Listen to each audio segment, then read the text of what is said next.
तृणाय मेने अस्मद्गुरुर्भगवतो सदयैकसिन्धो रामानुजस्य चरणौ शरणं प्रपद्ये।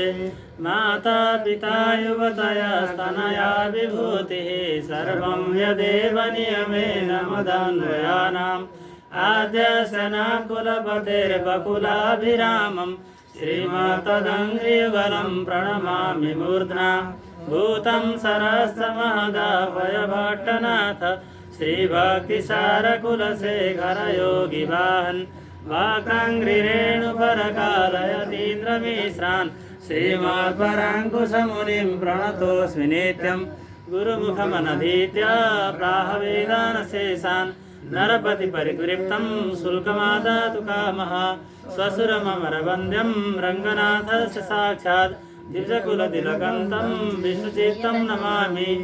अस्मद्देशिकमस्मदीयपरमाचार्यानशेषान् गुरून् श्रीमल्लक्ष्मणयोगिपुङ्गवमहापूर्णो मुनिं यामुनं रामं पद्मविलोचनं मुनिवरं नाथं शठद्वेषिणं सेनेशं श्रियमिन्दिरसहचरां नारायणं संश्रये सदा श्रीमन्नारायणचरणकञ्जैकमधुकं गुरोः श्रीकृष्णार्यात् समधिगततत्त्वं मुनिवरं जनानामज्ञानोद्भवभयभिदं शान्तमनसं भजे नारायणं गुरुवरमहं तद्गतमतिः प्रकृष्टा श्रद्धावद् बहुजनमतै सात्विकपथै सदा सेव्यं श्रीशे त्रिभुवनपतौ सज्जनगतौ दया सिन्धौ प्रीत्या पुलकितवपुः कौशिककुलं भजै शालिग्रामं गुरुवरमहं त्वद्गतमतिः लक्ष्मीनाथसमारम्भां नाथयामुनमध्यमाम्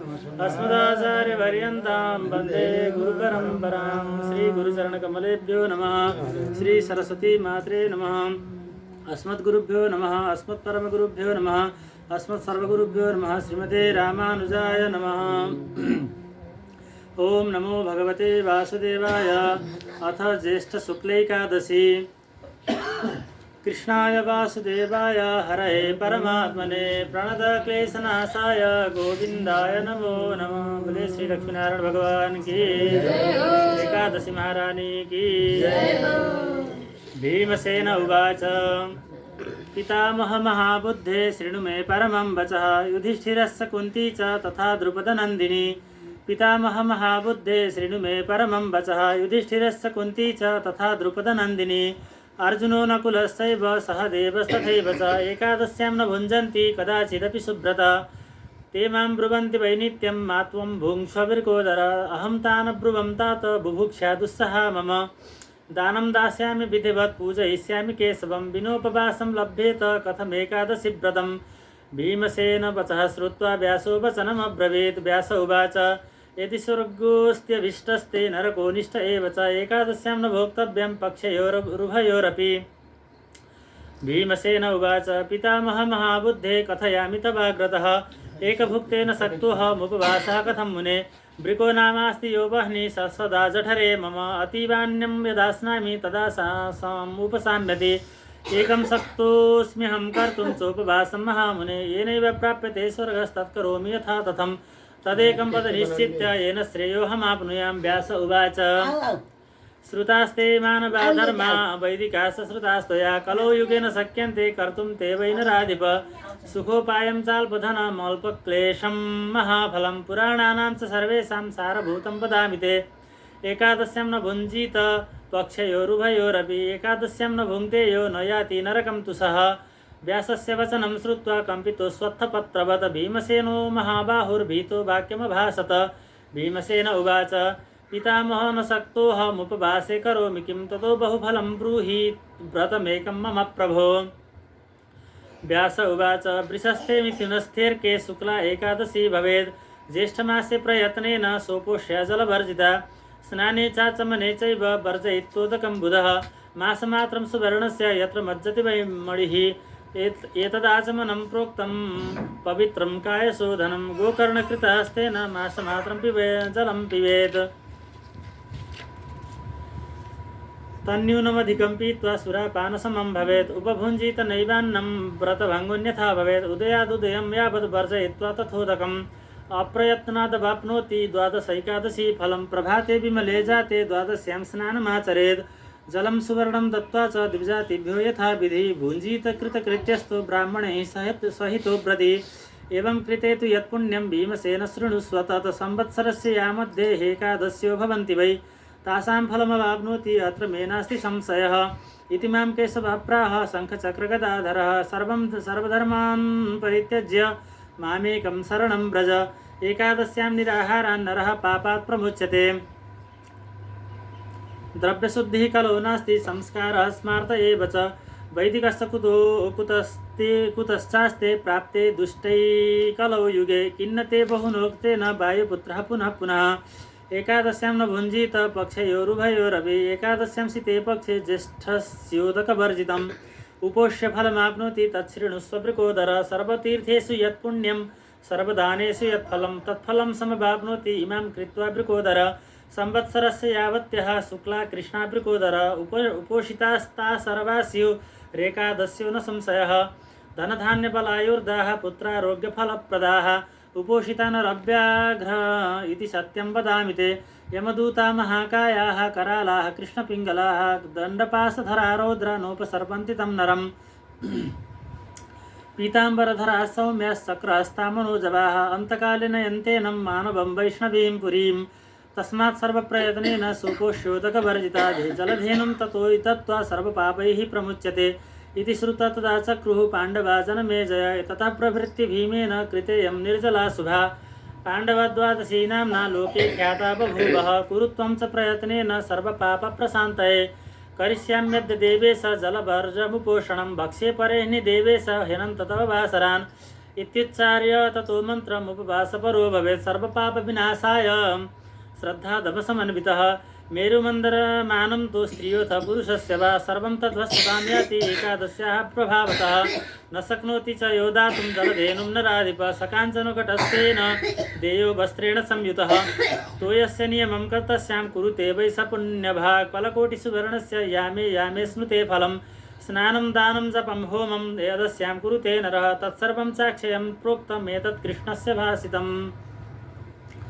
किंबा परेण धर्मेण निर्जलैकादशी नृप उपोषिता च विधिवत् वैष्णवं पदमाप्नुयात् सुवर्णमन्नं वासांसि यदस्यां सम्प्रदीयते तस्यैव च कुरु श्रेष्ठ सर्वं चाप्यक्षयं भवेत् एकादशी दिने योन्नं भुङ्क्ते पापं भुनक्ति सः इहलोके च चाण्डालो मृतः प्राप्नोति दुर्गतिं ये प्रदास्यन्ति दानानि द्वादशीं समुपस्य च ज्येष्ठे मासि ते पक्षे प्राप्स्यन्ति परमं पदम् ब्रह्मः मध्यपस्तेनो गुरुद्वेष्टा सदा नृति मुच्यते सर्वपातकैः सर्वैर्निर्जलायैरुपोषिता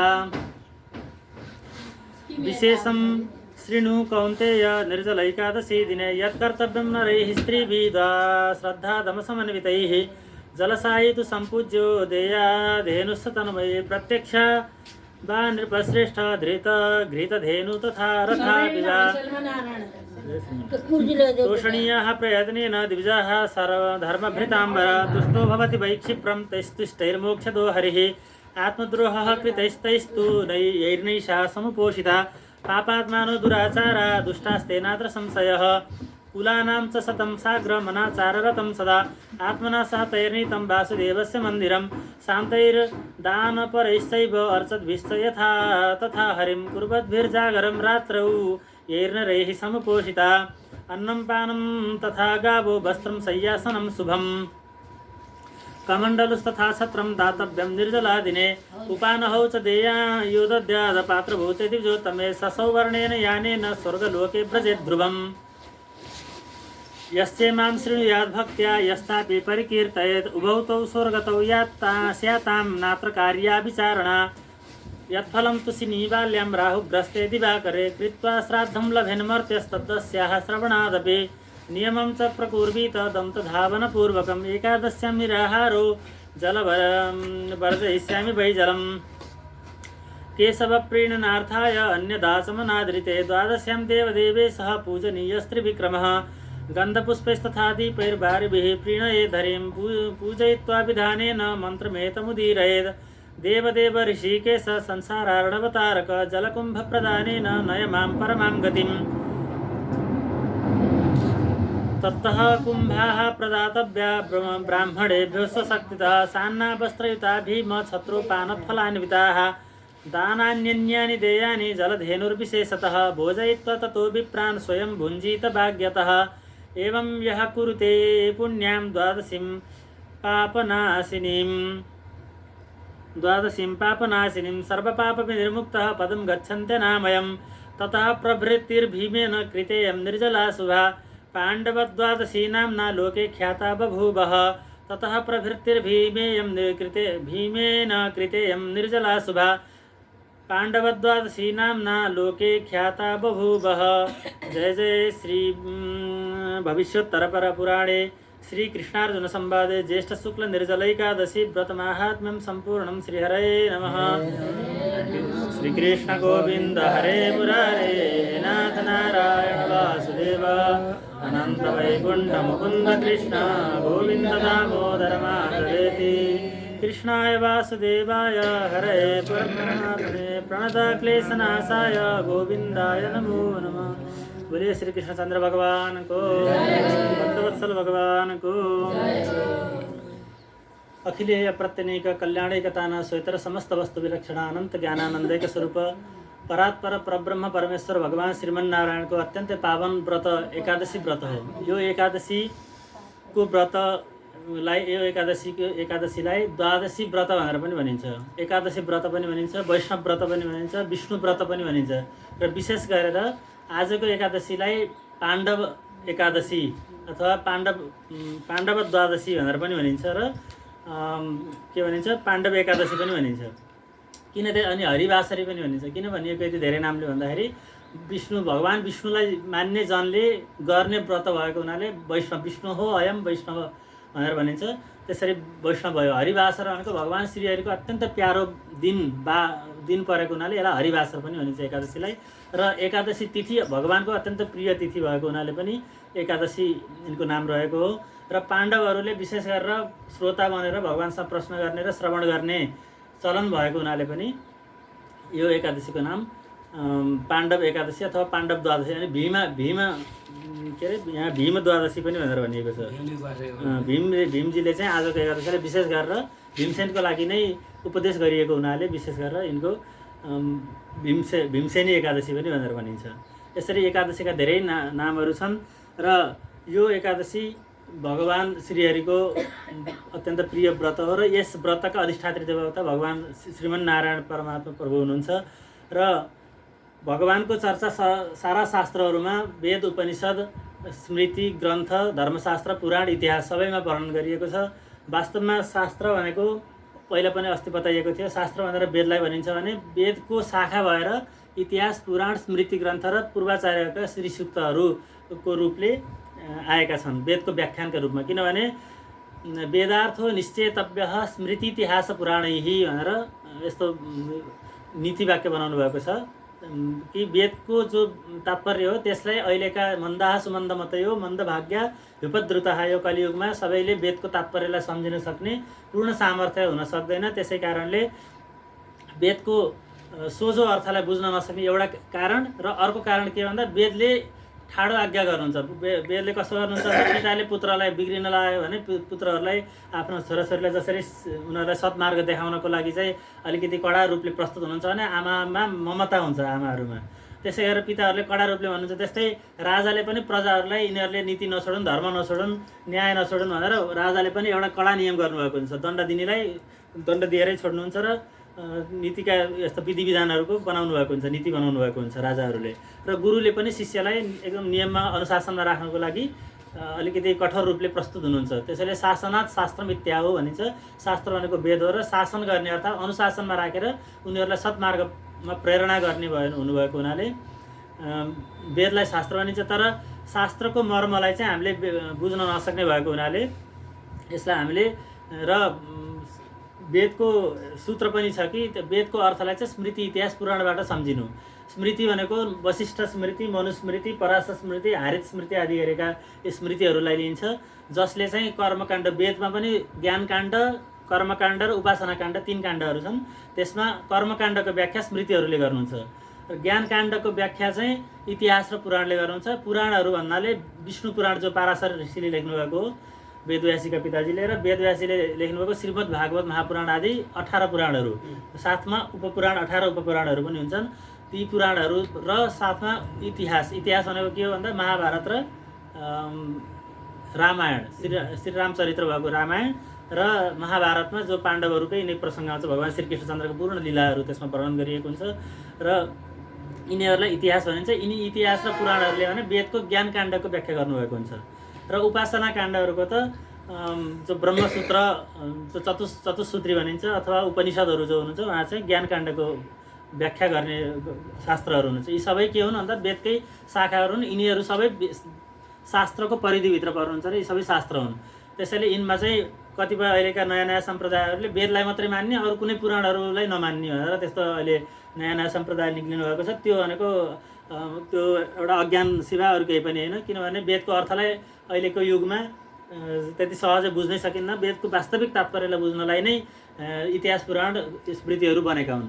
र पुराण र इतिहासहरूमा के गरिएको छ भने भगवान् श्रीरामचन्द्रको मर्यादामा कसरी रहने भनेर मर्यादा पुरुषोत्तम भगवान् श्रीरामचन्द्रको व्याख्या गरिएको छ।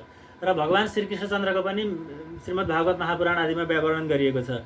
त्यस्तै प्रह्लाद, ध्रुव, त्यसपछि उद्धव, गोपिनी, अम्बरीश महाराज, पृथु, राजर्षि भरत आदिका विशेष दिव्य महापुरुषहरूको भगवान्का अवतारहरूको वर्णन गरिएको छ। र त्यस्ता ती वर्णनहरू पनि पाइन्छ इतिहास पुराणमा। र साथसाथमा कस्ता पाइन्छन् भन्दा हिरण्यकशिपु, हिरण्याक्ष, कंस, रावण, बेन आदि गरेका जो दुष्ट चरित्रहरूले युक्त भएका छन् तिनीहरूको पनि वर्णन पाइन्छ। त्यो किन गरिएको त भन्दाखेरि जति पनि सच्चरित्र भएका र भगवान्का अवतार र भागवतहरूका जति पनि चरित्रहरू लीलाहरू छन् ती सबै चाहिँ वेदका विधि वाक्यका चाहिँ व्याख्या हुन्। यसो गर्नु है, तिमी चाहिँ प्रह्लाद जस्तो हुनु, भगवान् श्रीराम जस्तो बन्ने प्रयत्न गर्नु, भगवान् श्रीकृष्णले भनेको मान्ने हुनु, ध्रुव जस्तो बन्नु, त्यसपछि गएर पृथु जस्तो राजर्षि पृथु जस्तो, राजर्षि भरत जस्तो बन्नु, अम्बरीश महाराज जस्तो बन्नु। उहाँले चाहिँ सबै मनः कृष्ण पदारविन्दयोर वचांसि वैकुण्ठ गुणानुवर्णने करो हरेर मन्दिर मार्जनादिषु श्रुतिम चकार चित सत्कथोदय। त आजको एकादशीको सम्पूर्ण हाम्रा शरीरमा 11 इन्द्रियहरू हुन्छन्। ती सबै इन्द्रियहरूले भगवान् श्रीहरिको आराधना गर्नु भनेर सिकाइएको हुन्छ। एकादशीको विशेष उद्देश्य नै त्यही भएको हुन्छ। पूर्ण इन्द्रिय मन सबैलाई भगवान्मा समर्पण गरेर भगवतमय भएर चाहिँ त्यो दिन बिताउनु, त्यसरी व्रत गर्नु भनिएको हुन्छ। र त्यही नियमले उहाँ सधैँ जीवनभरि रहनुहुन्थ्यो राजर्षि अम्बरीश महाराज। त्यसरी ती विधि वाक्यहरू बताएको छ। र दुष्ट चरित्रहरूको वर्णन किन गरिएको भन्दा हिरण्यकशिपु जस्तो, हिरण्याक्ष जस्तो, रावण, कंस जस्तो, बेन जस्तो यी दुष्टहरू जस्तो नबन्नु। यस्तो बनियो भने यिनको अन्त्य जहिले पनि दुःखद हुन्छ, जहिले पनि सत्यको जित हुन्छ, असत्यको सधैँ हार हुन्छ, पराजय हुन्छ। त्यही भएर सत्यको बाटोमा चल्नु भनेर यानी अनवद्यानि कर्माणि तानि सेवितानि नो इतराणि भनेर वेदले यसरी बताउनु भएको हुन्छ।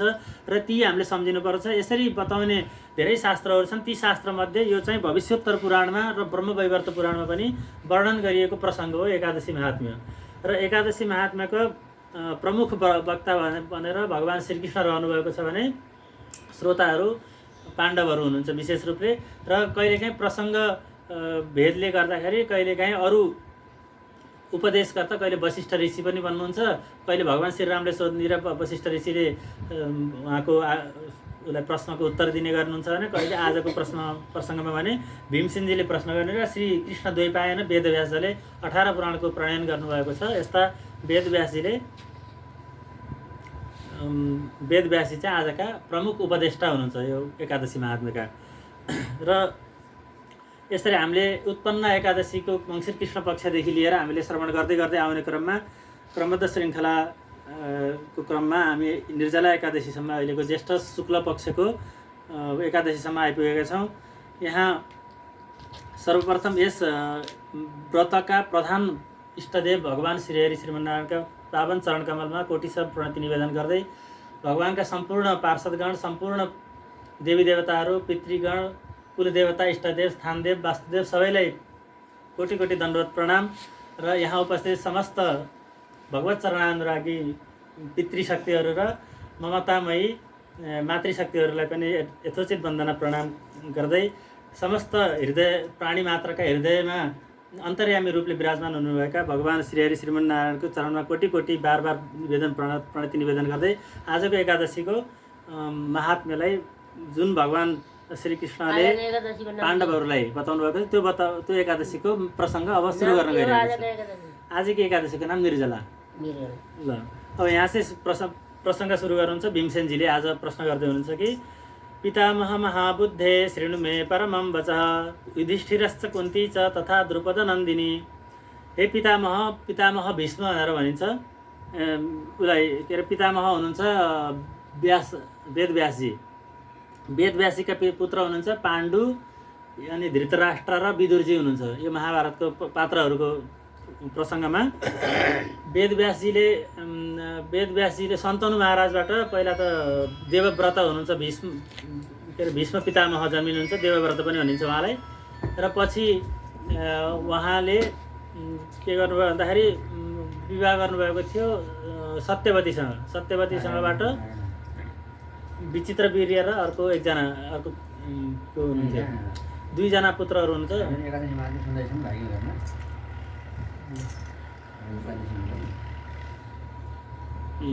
त्यसरी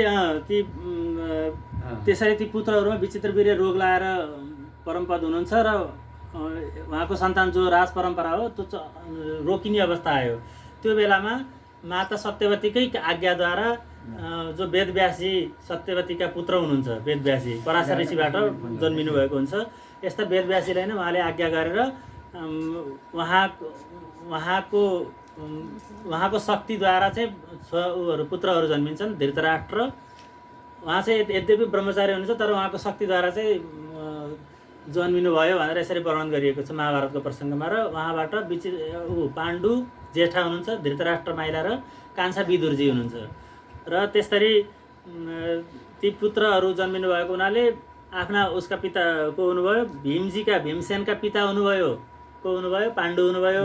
त्यही भएर पाण्डव भनिन्छ, 5 पाण्डव भनिन्छ। भीमसेन, युधिष्ठिर, अर्जुनजी, नकुल र सहदेवलाई पञ्चपाण्डव भनिन्छ नि। यी 5 का पिताको हुनुहुन्छ भन्दा पाण्डु हुनुहुन्छ र पाण्डुका पिताको हुनुहुन्छ भन्दा वेदव्यासी हुनुहुन्छ। त्यही भएर पितामह भनेर भनियो।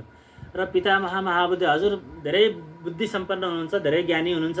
र मेरो अत्यन्त एउटा आज निवेदन दुःखको कुरा लिएर आएको छ, निवेदन गर्न आइरहेको छ। मेरो यो ठुलो अप्ठ्यारो आइपरेको छ जीवनमा, मेरो यो दुःखलाई हरण गरिदिनुहोस्। के भयो, के दुःख पर्यो त्यस्तो भन्दा मलाई चाहिँ युधिष्ठिर जो धर्मका अवतार हुनुहुन्छ, स्वयं धर्मपुत्र धर्मराज भनिन्छ जसलाई, यस्ता युधिष्ठिर महाराज, कुन्ती महारानी हाम्री माता, द्रुपद नन्दिनी जो द्रुपदकी पुत्री द्रौपदी हुनुहुन्छ, हाम्री पत्नी हुनुहुन्छ, अनि अर्जुन, नकुल, सहदेव मेरा भाइहरू जो छन् ती सबैले के गर्छ भन्दा एकादश्याम नभुञ्जन्ते। ती कसैले पनि एकादशीमा पानी पनि पिउँदैनन्, भोजन गर्ने त कुरै टाढै भयो। र त्यसरी सबैले व्रत बस्छन्। तर अनि मलाई भन्छन् तिमीले हे भीमसेन तिमीले चाहिँ भोजन नगरेर तिमीले के गर्नु लाग्यो, यत्रो खान्छ एकादशीको दिन त भगवान्लाई प्रसन्न गराउने दिन हो, यो दिनमा त कसैले पनि जल पनि पान गर्नु हुँदैन भनेर सबैले बार मलाई भन्छन्। तर मैले भने तिनीहरूलाई मेरो चाहिँ जठराग्नि पेटमा छ, मैले खटाउनै सक्दिनँ। के गरौँ त नि भाइहरू, मलाई धर्म गर्न मन लाउँछ, यो तिमीहरूले गरेको नराम्रो पनि भन्दिनँ, मैले गर्दिनँ पनि भनेको होइन, तर गर्नै सक्दिनँ, मेरो सामर्थ्य छैन। एकछिन पनि भोकै बस्नु पऱ्यो भने मलाई चाहिँ चक्कर आउँछ, रिङ्गटा लाउँछ, म त मर्छु कि नै हुन्छ। त्यही भएर मैले यो खटाउनै नसक्ने भएको हुनाले मैले खान्छु, तिमीहरूले मलाई बार यसरी मलाई चिडाउने काम नगर भनेर मैले उनीहरूलाई बार उत्तर दिने गर्छु। र उनीहरूलाई मैले भन्छु कि हे भाइ भ्राताश्रीहरू, हे माताजी, हे पत्नी, तिमीहरूले मलाई यसरी कर नगर। मैले बरु धर्मव्रत जति पनि गर्छु, मैले दान दिनु पऱ्यो भने मसँग भएको सारा गहनादेखि लिएर जे दान गर्न पऱ्यो पनि म दान गर्न सक्छु। र भगवान्को पूजा गर्नुपर्छ भन्छ भने पनि बिहान 3 बजे उठेर स्नान आदि गरेर जो विधि सुरु गरेर बेलुकै रातिसम्म पनि के अरे पूजा गर्ने भन्छ भने पनि गर्छु। तर टाइममा मैले भोजन गर्ने समयमा मलाई भोजन चाहिँ पूर्ण रूपले चाहिन्छ, किनभने विनोपवासम लभ्येत कथम एकादशी व्रतम। र त्यसरी मैले भन्ने गरेको छु। र आज पनि म हे पिताश्री, हे पितामह, हे व्यासजी, आज म हजुरको सामान्य शरणमा आएको छु। त्यही भएर मेरो यही निवेदन छ कि मैले एकादशीको व्रतमा भोजन गर्न बाहेक अरू सबै चाहिँ मैले व्रतहरू नियमहरू पालना गर्छु, तर भोजन चाहिँ मलाई गर्न छुट दिनुहोस्। र त्यस्तो कुनै अरू कुनै नियम बताउनुहोस् जसले निराहार व्रत बसेको चाहिँ पूर्ण फल मिलोस्। मलाई धर्म पनि गर्न छ, किनभने म धर्म विरोधी होइन, म धर्म धर्मको पालन गर्नेवाला म उपासक नै हुँ, धर्मको उपासक नै हुँ, तर चाहिँ मैले निराहार बस्न अर्थात् भोकै बस्न चाहिँ म सक्दिनँ। भोकै बस्नेको साटो अरू के गर्नुपर्छ त्यसको उपाय कुनै बताइदिनुहोस्, म सबै गर्न तयार छु भनेर भीमसेनजीले कसलाई भन्नुभयो? वेदव्यासजीलाई भन्नुभयो। र भीमसेनजीको वचन सुनेपछि व्यासजीले भन्नुहुन्छ अब कि यदि स्वर्गोस्ते भीष्टस्ते नरकोनिष्ठ एव च एकादश्यां न भोक्तव्यं पक्षयोरुभयोरपि। व्यासजीले त अब सम्पूर्ण शास्त्रका प्रणेता हुनुहुन्छ, प्रणेता भनेको रचयिता हुनुहुन्छ, सबै शास्त्रलाई लेख्नेवाला। श्रीमद् भागवत जो चाहिँ सर्वशास्त्र शिरोमणि मुकुट भनेर मानिन्छ, पुराणहरूको मुकुट, श्रीमद् भागवतम पुराण तिलकम भनिन्छ, यस्तो श्रीमद् भागवतको पनि रचना गर्नुभएको भनेको वेदको मर्मलाई सार तत्त्वलाई नै व्याख्या गर्न सक्ने सर्वज्ञ जो हुनुहुन्छ व्यासजी, उहाँले नै अब एउटै वचनले भनिदिनु भयो कि यदि हे भीमसेन तिमीलाई चाहिँ स्वर्ग भनेको स्वर्गस्थैः देवैः अपि गीयते इति स्वर्ग अर्थात् वैकुण्ठ भनेर, यस्तो वैकुण्ठ तिम्रो लागि अभिष्ट छ र नरक अनिष्ट एव च, नरकमा मलाई चाहिँ जानै नपरोस्, नरकको यातना मलाई भोग्नै नपरोस् भन्ने यदि तिमीले साँच्चैकै मन पाइ हृदयदेखि नै चाहेका नै छौ भने एकादश्यां नभोक्तव्यं पक्षयोरुभयोरपि, दुवै पक्षका कुनै पनि महिनाका दुवै पक्षका शुक्ल पक्षका अथवा कृष्ण पक्षका दुवै पक्षका एकादशीमा चाहिँ कुनै हालतमा पनि भोजन गर्न हुँदैन भनेर एउटै उत्तर दिएर उहाँले त्यो भीमसेनलाई चुप गराइदिनु भयो। अब भीमसेनजीलाई त ठुलो आपत पर्यो र फेरि प्रार्थना गर्न थाल्नुभयो। पितामह महाबुद्धे कथयामि तवाग्रत, हे पितामह म हजुरको अगाडि एउटा निवेदन गर्छु कि म तपाईँले भन्नुहुन्छ भने मेरो हुन त म एक छाक पनि नखाने भने मेरो हालत त धेरै दयनीय अवस्थामा म पुग्छु, त्यही पनि एकादशीमा एक छाक खाएर मात्रै हुन्छ भने पनि त्यो भन्नुहोस्, म एक छाक चाहिँ बरु छोड्न सक्छु, ल प्रयास चाहिँ गर्छु एक छाक नखाने र एक छाक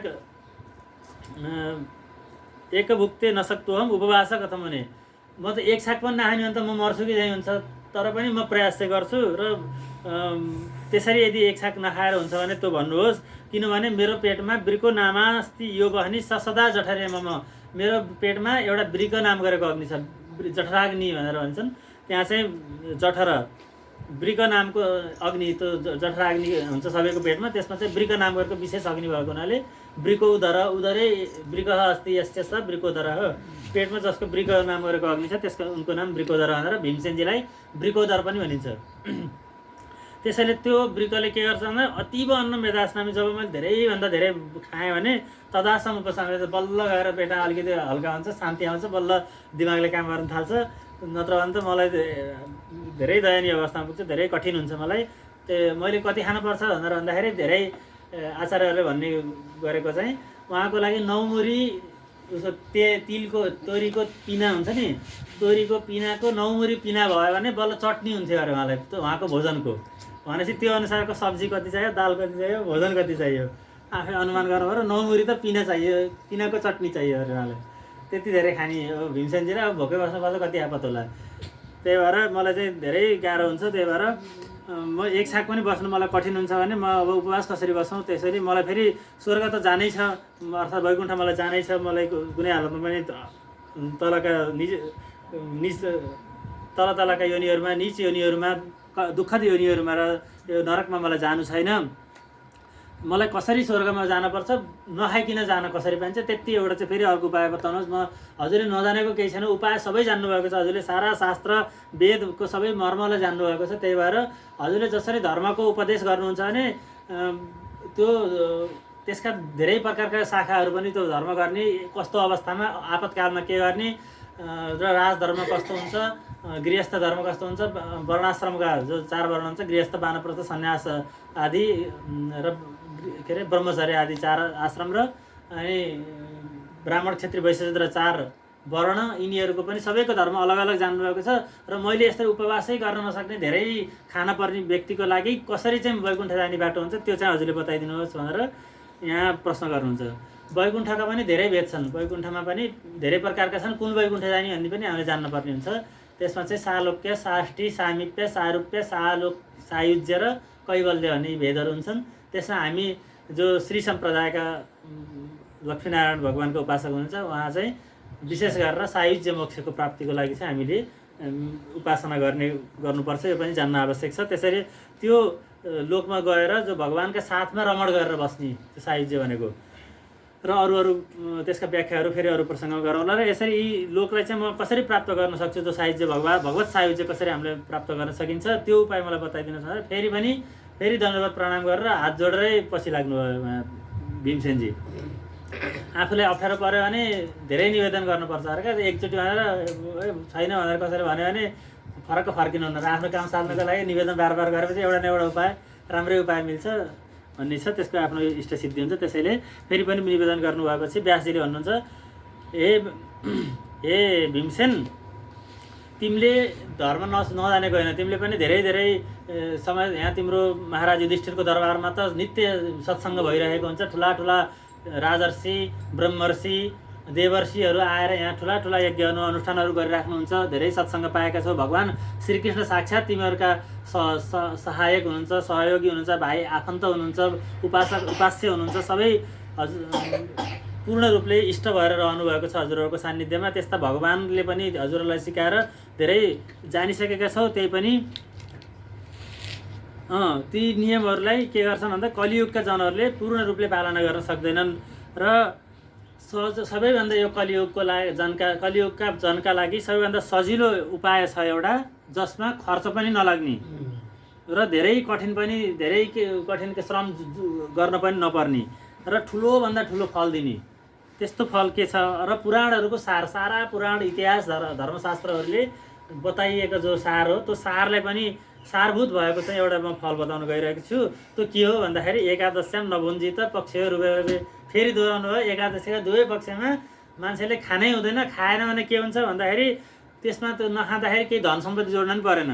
ठुला यज्ञ अनुष्ठान गर्नका लागि मन्दिर बनाउने, त्यहाँ खानको लागि, बस्नको लागि, सुत्नको लागि अनेक प्रकारका व्यवस्थाहरू मिलाउने, सामग्रीहरू जोड्ने धेरै जो प्रपञ्चहरू हुन्छन् त्यो पनि केही गर्न नपर्ने र ठुलोभन्दा ठुलो फल पाइने, ठुला अश्वमेधहरू यज्ञ गरे बराबरको अथवा त्योभन्दा पनि बढी फल दिने र नरकलाई पूर्ण रूपले निषेध गरिदिने, रोकिदिने। नरकको बाटोमा पुरै काँडेदार लगाइदिने, बाटै बन्द हुने त्यस्तो दिव्य एउटा उपाय भनेको कलियुगका जनका लागि एकादशी नै हो। र एकादशीमा खान हुँदैन। दुवै पक्षमा, यो शुक्ल पक्षमा विशेष, कृष्ण पक्षमा कम हुन्छ भनेर कोहीले व्याख्या गर्लान्, त्यो चाहिँ नजानेर हो। दुवै पक्षका बराबर हुने एकादशी भनेर फेरि पनि भन्नुभएपछि व्यासस्य वचनम श्रुत्वा कम्पितो स्वत्थपत्रवत्, व्यासजीको वचन सुनेर भीमसेनजी चाहिँ त्यो जब हावा बतास लाउँछ नि अलि त्यसरी बेगले, त्यो बेलामा जसरी पिपलको पात हल्लिन्छ थरथर फरफर गर्दा त्यसरी काम्न थाल्नु भयो। अब मैले भोकै बस्न सक्दिनँ, भोकै नबसी धर्म हुँदो रहेछ, बर्बाद भयो, म कसरी मेरो पार होला, मेरो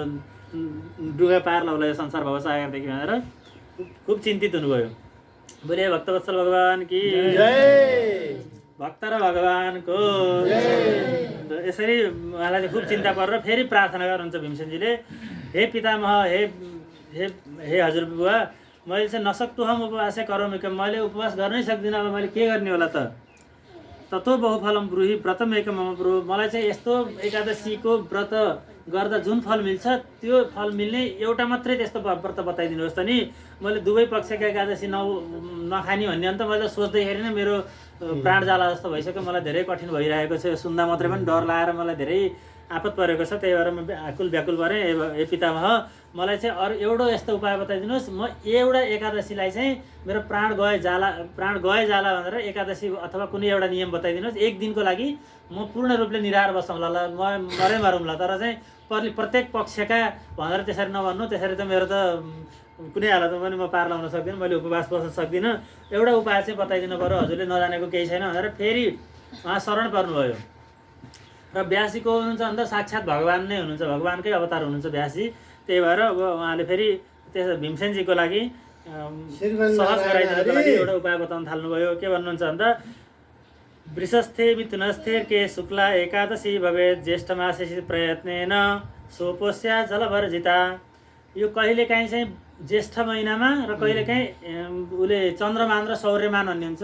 सूर्यमानले त वृष राशिमा सूर्य हुनुहुन्छ, त्यही भएर ज्येष्ठ भयो होइन। जुन महिनामा सूर्य हुनुहुन्छ त्यो, जुन राशिमा सूर्य हुनुहुन्छ त्यो राशि अनुसारको महिना भनिन्छ। त्यही भएर वृष राशिमा सूर्य हुँदा ज्येष्ठ हुन्छ। तर चान्द्रमानले कहिलेकाहीँ चाहिँ तिथि तलमाथि पऱ्यो भने चान्द्रमान भन्नाले चान्द्रमानको ऊ हुन्छ, त्यो महिना जेठै चले भए पनि असार लागेको हुन्छ पक्षले गर्दाखेरि, त्यसले गर्दाखेरि चन्द्रमानले गर्दाखेरि फेरि असारको शुक्ल कृष्ण पक्ष भन्ने पनि पर्न सक्छ। त्यही भएर त्यस्तो जेठ अथवा असारमा पर्ने जो जम्मैले बालचकीका मुखा हेर्न पर्छ है, एकादशी यसो गर्नुहुन्न यसो गर्नुहुन्न, ट्याक्कै हेर्नुपर्छ, यसरी सुन्नुपर्छ कानले।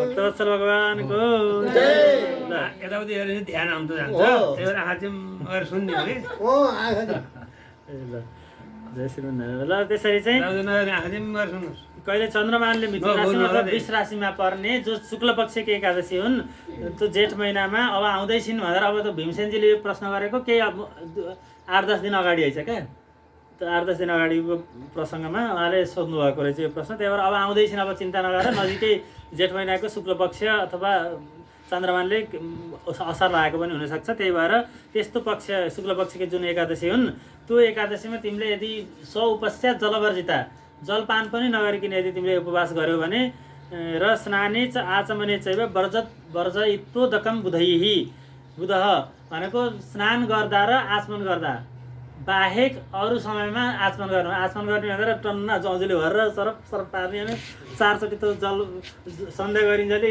कति 5-7 चोटि 6-7 8-9 चोटि आचमन गर्नुपर्छ। 8-9 चोटिमा ती 3 आचमन गर्ने भने त अगाडि छ। त्यसरी चाहिँ नगर्नु। कसरी गर्नु भन्दा मासमात्रं सुवर्णस्य यत्र मज्जति वैमणिः एतद् आचमनं पूर्वोक्तं पवित्रं कायशोधनम्। एउटा सानो मासको गेडा लिने, त्यो बराबरको सुन एउटा बनाएर राख्ने अरे। फेरि सुनलाई चाहिँ बनाएर त नाप्दाखेरि मास राख्यो भने अन्नको स्पर्श हुने भयो, त्यो भएर चाहिँ मासै नराख्नु, मास बराबरको सुन बनाउनु, सुन बनाएर हातमा राखेर त्यति डुब्ने मात्रै जल जति हुन्छ त्यतिको आचमन गर्नु। यसलाई चाहिँ विशेष गरेर आचमन भनिन्छ। यसले नै पवित्रम कायशोधनम, यो अत्यन्त शरीर शुद्ध गर्नको लागि अत्यन्त पवित्र हुन्छ। र त्यो लिँदाखेरि कसरी लिनु भन्दा गोकर्णकृत हस्तेन मास मात्र विभुजल गरेर उसले गोकर्णको गाईको कान जस्तो बनाएर चाहिँ मास मात्र विभुजल मास बराबरको सुनको दाना डुब्ने बनाएर त्यति जलपान गर्नु। सुन पानी खाने त्यही जग्गा होला है, त्यही होला। तन्न्युनम अधिकम पित्त सुरापान समम्भवे, त्योभन्दा एकादशीलाई विशेष है, अरू दिनलाई भनेको नि तन्न्युन भनेको त्यो मासभन्दा पनि थोरै नै खाना भनेर होइन, योभन्दा पनि थोरै खाएर देखाइदिन्छ भनेर मान्छेलाई अलिअलि घमण्ड आएर अझ थोरै गऱ्यो भने त्यो दोष लाग्यो। र तन्न्युनम अधिकम, त्यो थोरै खाना नि भएन, त्यहाँभन्दा धेरै पनि यतो डुब्ने भन्दा यति बढी भयो भने पनि सुरापान समम्भवे मदिरापान गरेर जतिको हुन्छ अरे। त्यो भएर चाहिँ त्यो त्यसरी खाना भन्दा त नखाएको जाति भनेर त्यो आसन गरेर मच्चतानमा अनन्तानमा भनेर शिरमा आचमन गर्ने चलन छ। त्यही भएर र त्यसरी चाहिँ उपभुञ्जित नैवान्नम व्रतभङ्गन यथा भवेद, यसलाई चाहिँ त्यो दिन कुनै प्रकारको पनि भोजन नगर्नु र अन्यथा व्रतभङ्ग भयो। त्यो यदि भोजन गरियो अथवा कुनै पनि अन्न मुखमा पारियो भने व्रतभङ्ग भएर जान्छ। अथवा जल पनि त्यो बाहेक त्यति त्यो आचमनको जति भनिएको त्यो परिमाणभन्दा बढी अथवा घटी भयो अथवा अरू बेलामा पनि पान गरियो भने पूर्ण व्रतभङ्ग हुन्छ। त्यही भएर यहाँ भनेअनुसारले व्रत गर्नु। भुञ्जित र उपभुञ्जित भनेको नैव, अन्न भनेर के रहन्छ अद्यते इति अन्न, जे पनि खाइन्छ त्यो सबै अन्न हो भनिन्छ। त्यही भएर अन्न भनेको केवल चामल मकै, हुन त लौकिक व्यवहार र चामल अन्न यिनीहरूलाई विशेष मानिन्छ, तर चाहिँ अन्न भनेर खाने चिज सबैलाई मानिन्छ। त्यो फलफुल पनि पऱ्यो, दुध पनि पऱ्यो, जल पनि पऱ्यो, सबै पर्छ। त्यही भएर अन्न त्यो दिन चाहिँ अन्न नखानु, त्यो दिन अन्नमा गएर पाप लुकेको हुन्छ भनेर भनिन्छ एकादशीमा। त्यो धेरै कठिन छ क्या राम्रो कर्म गर्नको लागि। र यस्तो अब मुक्ति अनन्त कोटि ब्रह्माण्डका नायक भगवानसँग बसेर अनन्त आनन्द सुख राशिमा भोगेर रमण गर्न पाइने, कहिले जन्म मृत्युको चक्रमा पर्न नपर्ने, जन्म मृत्यु जरा व्याधिको दुःखदेखि पार हुन पाइने यस्तो ठाउँमा पुग्नलाई केही न केही त त्याग गर्न पर्यो नि भनेर यस्तो नियम बताइएको छ। यो जसले गर्न सक्यो उसैलाई चाहिँ त्यो भगवानले बताएअनुसारको लोकमा गएर त्यो परम सुख प्राप्त गर्न सकिन्छ, परम शाश्वत आनन्द, परम शान्ति भनेर भनिन्छ। त्यस्तो ठाउँमा जान सकिन्छ। त्यही भएर यो एकादशीमा कुनै प्रकारको भोजन नलिनु र उदयाद उदयम यावत वर्जयित्वा तथोदकम अप्रयत्न दवाप्नोति द्वादशैकादशी फलम। र यो एकादशीको व्रत कसरी गर्नु भन्दा उदय सूर्योदयदेखि लिएर व्रत सुरु हुन्छ र भोलिपल्ट सूर्योदयसम्म भन्नाले यो अरू कतिपय व्रतहरू आइतबारका व्रत, सोमबार व्रत, शनिबार व्रतहरू चाहिँ बिहानदेखि व्रत गर्ने, फलफुल अथवा जलपानहरू गर्ने, अनि बेलुकी सूर्यास्त भइसकेपछि चाहिँ भोजनै बनाएर भोग लगाएर लिन पाइन्छ भन्ने त्यस्तो नियम हुन्छ भने यो एकादशी चाहिँ बिहान सूर्योदयदेखि लिएर भोलिपल्ट द्वादशीको सूर्योदयसम्म भनेको यसको अर्थ चाहिँ मैले एउटा भिडियो हेरेको थिएँ कुबेर सुवेदीजी गुरुको। उहाँले चाहिँ के भन्नुभयो भने बिहान सूर्योदयदेखि व्रत भनेको छ, त्योभन्दा पहिले चाहिँ मजाले मनतातो बनाएर पानी कति 4 गिलास खानुपर्छ कि 5 गिलास खानुपर्छ खाएर सुरु गर्नु भन्नुहुन्थ्यो। त्यसरी भनेर चाहिँ यो व्रतको भङ्ग हुन्छ। किनभने हामी जब गर्न ध्यान गर्न बस्ने बेलामा के मन्त्र भन्नु ध्यान गर्दा कुन बिहान जप गर्दाखेरि पहिला त भगवान्को शान्ताकारम बुझेको छैनौँ भन्ने, अनि त्यसपछि गएर गुरुजीको तनयन पाठ गर्ने, त्यसपछि अनि त्यो जपको विधिमा अब आचमन गर्ने, पवित्र गर्ने, पवित्री लाउने, टिकाबन्धन गर्ने, तिलक लाउने, आसन शुद्धि गर्ने, सबै आत्मा गरेर सूची, वस्त्र सूची, गृह सूची, भूमि सूची, देह सूची। ओहो ल सबै सबैले जानेर नि सोध्ने क्या आत्मा सूची, वस्त्र सूची, गृह सूची, भूमि सूची, देह सूची। हो त्यति भएपछि धेरै अनि मन सूची सबै सूची कुरो जान्नु र त अब तिलक लाउनु पर्यो। सेतो नलाएर होला, सेतो देख्नु भएन। बोले श्री कृष्णचन्द्र भगवानको यसरी चाहिँ होइन तपाईँले सिरी लाउनु सेतो नलाउनु भन्नुको रङ्गराज गुरुले सिकाउनु त्यो भनेको के हुन्छ उदयम भनेर यहाँ लेखियो भनेको कस्तो भने एकादशी यो किन लेखिएको भन्दाखेरि व्रत गर्दाखेरि आज एकादशी हो भने खान पर्दैन, गर्न पर्दैन, के अरे हामीले पकाउनु पर्दैन, सन्च गरेर पहिला बारीमा गएर मजाको काम सकौँ, आज रहेका सबै काम के अरे छिलिङ्गाएर अनि बल्ल अरू नुहाइँदै सन्च गरौँ ल मध्याहतिर भन्यो भने त्यो व्रत चाहिँ त्यो हुन्छ भङ्ग हुन्छ, व्रत भङ्ग हुन्छ भनेर बिहानै ब्रह्ममुहूर्तमै उठेर जति सक्दो छिटो नुहाइयो भने बल्ल व्रत सुरु भयो भनेको त्यहाँबाट पुण्य गिन्ती हुन्छ, त्यही भएर छिटो गर्नु भन्न खोजिएको। तर उदयदेखि भनेर बिहान नत्र त त्यो यदि जलपान गर्ने भन्ने नियम लिने भने त प्रसाद पनि लियो भने त भयो भने राति उठेर होइन त्यो खालको गर्नु। त्यो भएर चाहिँ हाम्रो गुरुहरूले आचार्यले के गर्नुभएको छ उहाँले सबै शास्त्रको निचोडलाई जान्नुपर्छ। एउटा मात्रै वाक्य हेरेर अर्थ गर्दा त्यसको अनर्थ हुनसक्छ। र यहाँ चाहिँ एउटा प्रसङ्ग आउँछ क्या, के भएछ भने जयन्त भन्ने चाहिँ सुन्नुभयो होला नि नाम। जयन्त को हुनुहुन्छ अरे इन्द्रजीका पुत्र हुनुहुन्छ जयन्त। उहाँले चाहिँ के गर्नुभयो भन्दा एकचोटि माथिबाट हेरिराख्नु भएको थियो स्वर्गबाट कि भगवान् श्रीरामले भगवान् श्री सीताजीसँग सधैँ अब उसमा बस्नुहुन्छ, पञ्चवटीमा कुटीमा बस्नुहुन्छ होइन, चित्रकूट कि कहाँ आएर बस्नुहुन्छ, चित्रकूटको पञ्चवटी कुटी हुनुहुन्छ होइन। अनि हो त्यहाँ बसेर छुट्टै हो होइन ए हो उसो चित्रकूटमा चाहिँ उहाँ के गर्नुहुन्थ्यो भने वनवास बस्ने समयमा उहाँले नित्य के गर्नुहुन्थ्यो भन्दा अब फलाहार गर्ने, अब त्यसरी वनवासका नियममा अब जटा जुट बाँधेर गेरु वस्त्र पहिरिएर त्यहाँ चाहिँ पुरै साधु सन्तको जसरी बस्नुभएको थियो उहाँले दिनचर्या गर्नुभएको थियो।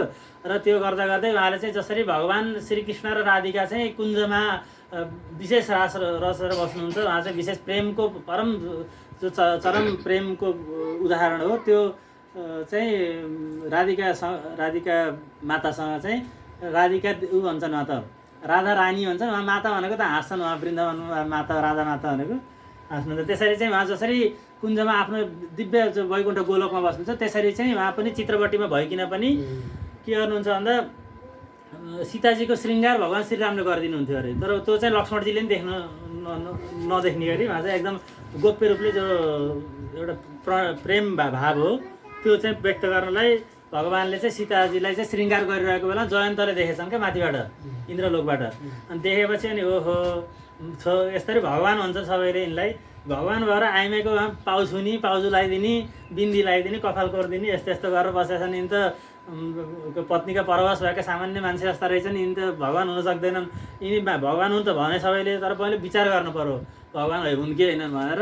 अनि उनले आएर चाहिँ के गर्यो भने काग बनेर आएर अनि उसलाई सीताजीको चरणमा आएर चाहिँ ठुँगेछ क्या त्यो काग भएर ठुँगेर चाहिँ रगत बग्न लाग्यो। सीताजीले त अब यिनी सारा संसार मेरा पुत्र हुन्, जगत पिता जगत माता भन्छन् मलाई, जगत माता भगवान्लाई जगत पिता भनेपछि हामीले चाहिँ यिनी सबै पुत्र गरेर यिनी अज्ञानले भुलले गरे। अब यिनलाई चाहिँ केही भन्नु भएन, श्रीरामजीले अहिले थाहा पाउनु भएको छैन, थाहा पाउने भने फेरि यिनीको प्राण जान सक्छ, त्यही भएर भनिदिनु भनेर बस्नुभएको थियो। भगवान्ले थाहा पाइहाल्नुभयो, उता रक्त प्रभावित भएर त्यहाँ स्पर्श भएपछि हेर्नुभयो अनि कागलाई भाग्दै गरेको देख्नुभयो र भगवान्ले तत्काल नै एउटा त्यहाँ कुश थियो अरे, कुशको आसनमा बिछाएर बसेको दुईवटा कुशका तान्द्रा लिएर एउटालाई धनुष एउटालाई बाँड बनाएर त्यही ब्रह्मास्त्रको सन्धान गरेर छोडिदिनु भएछ। अनि छोडेपछि चाहिँ उसलाई अब भाग्न लाग्यो ती जयन्त, भागेर भाग्दै स्वर्गलोकमा पुगेर आफ्ना पिता इन्द्रजी गएछन् र हे पिताजी मेरो रक्षा गर्नुहोस्, मलाई चाहिँ श्रीराम भगवान्को ब्रह्मास्त्रले मलाई पछि लगाइरहेको छ, मेरो देह प्राणान्त हुने भयो, मेरो रक्षा गर्नुहोस् भन्दै वहाँ गएपछि इन्द्रले ओहो तैँले ठुलो अपराध गरिस्, तँ चाहिँ यस्तो अनर्थ गर्ने, यस्तो महापातक गर्ने, तँ मेरो नजिक नआएर त गइहाल भनेर त्यहाँबाट लहडिदिएछन्। इन्द्रजीले लहडेपछि त्यहाँबाट भागेर ब्रह्मलोकमा पुगेछन्। ब्रह्मलोकमा पुगेर भन्दाखेरि ल मेरो रक्षा गर्नु, हजुर जगत पिता हुनुहुन्छ, हाम्रो के अरे सृष्टिकर्ता हुनुहुन्छ, त्यही भएर चाहिँ हजुरले मेरो रक्षा गर्नुहोस्, भगवान् श्रीरामको बाणले मलाई लखेटी पछ्याइरहेको छ भनेर भनेपछि तिमी यहाँबाट तुरुन्त गइहाल, भगवान्सँग विरोध गर्ने, सारा संसारले दिएको दुःखलाई निवारण गर्ने भगवान् हुनुहुन्छ भने भगवान्ले दिएको दुःखलाई हामी कसैले निवारण गर्न सक्दैनौँ, हामी भगवान् सबै भगवान्का दास हौँ, यदि तिमी यहाँ मैले भनेको नमानेर एकछिन बस्यो भने मैले अर्को ब्रह्मास्त्र छोड्छु भनेर ब्रह्माजीले गाली गर्नुभएको छ। र फेरि त्यहाँबाट पनि भागेर अनि शिवलोकमा पुगेछन्। शिवलोकमा पनि शिवजी भगवान्ले त्यही भन्नुभएछ। र यसरी भाग्दै गएर फेरि भगवान् शङ्करले चाहिँ तिमी भगवान् श्रीरामकै चरणमा जो गएर क्षमा याचना गर्यो भने अनि बल्ल तिम्रो चाहिँ कल्याण हुन्छ भनेर फेरि अब बिचमा नारद ऋषि पनि भेट्नु हुनुहुन्छ र नारद ऋषिले पनि त्यहाँ सम्झाएर भगवान्सँग प्रार्थना क्षमा याचना गर्न लगाउनु भएपछि बल्ल गएर भगवान्सँग शरण परेर अनि भगवान्लाई चाहिँ कृपा गर्नुहुन्छ भगवान्ले। त्यहाँ आलबन्दार स्तोत्रमा श्लोक पनि आउँछ। र त्यसरी चाहिँ अत्यन्त परम कृपालु हुनुहुन्छ। बोलिए करुणासागर भगवानको, रामचन्द्र भगवानको। र यी एकादशीका जो भगवान् हुनुहुन्छ यहाँ चाहिँ कस्तो प्रसङ्ग आयो भने त्यही यसरी चाहिँ उनले कुन प्रसङ्गबाट आयो भने जो ठुला व्यक्तिहरूले गरेको आचरणमा हामीले शङ्का गर्ने गर्छौँ क्या कतिपय कुराहरूमा, यस्तो ठुलो व्यक्ति भएर नि यस्तो आचरण के गरेका होलान् भन्दाखेरि त्यो हाम्रो बुद्धिमा कमी के हुनसक्छ भने यी ठुला जो महापुरुषहरू हुनुहुन्छ उहाँले गरेको आचरणलाई बुझ्न सक्ने सामर्थ्य हामीमा रहेनछ भन्ने जान्नुपर्छ अरे क्या हामीले, यदि कुनै शङ्का भयो भने। तर सिधै शङ्का आरोप गरेर सामान्य व्यक्तिलाई चाहिँ आकलन गरेर यिनले चाहिँ यस्तो पैसामा लोभ गर्ने अनि यस्ता आचरण गर्छन्, यिनी पैसाको के अरे भन्नाले खेतीपाती नि मान्छेले अरू सामान्य कृषिहरूले चाहिँ गर्ने, पैसाको लोभ पनि उत्तिकै गर्ने, यस्तो गर्दा नि के ठुला गुरु भयो त यिनी हामी जत्तिकै त भयो नि भनेर त्यस्तो गर्दाखेरि त अपचार हुन जान्छ, त्यसमा चाहिँ धेरै के रहस्य लुकेको हुन्छ। त्यही भएर कहिले पनि त्यस्तो अवस्था आइपऱ्यो भने सिधै कुनै पनि ठुला व्यक्तिहरू जो प्रतिष्ठित व्यक्ति अथवा आचार्य अथवा भगवान्का लीला जो पुराणका शास्त्रहरूका वाक्य यिनीहरूमा शङ्का आयो भने के गर्नु भन्दा शङ्काको प्रश्न लेखेर राख्नु र जो जानकार जो गुरुहरू हुनुहुन्छ, जो विशिष्ट व्यक्ति विद्वानहरू हुनुहुन्छ उहाँसँग गएर त्यो शङ्काको समाधान गर्नु। तर आफूले मनले चाहिँ विचार गरेर आरोप प्रत्यारोप गर्ने अथवा कुनै प्रकारका कुदृष्टि कुविचारहरू चाहिँ कुभावनाहरू चाहिँ मनमा ल्याएर उहाँलाई दोषारोपणहरू गर्न चाहिँ हुँदैन भन्ने यो प्रसङ्गबाट बुझ्नुपर्छ भनेर जयन्तको कथालाई पनि आचार्यहरूले वर्णन गर्ने गर्नुहुन्छ।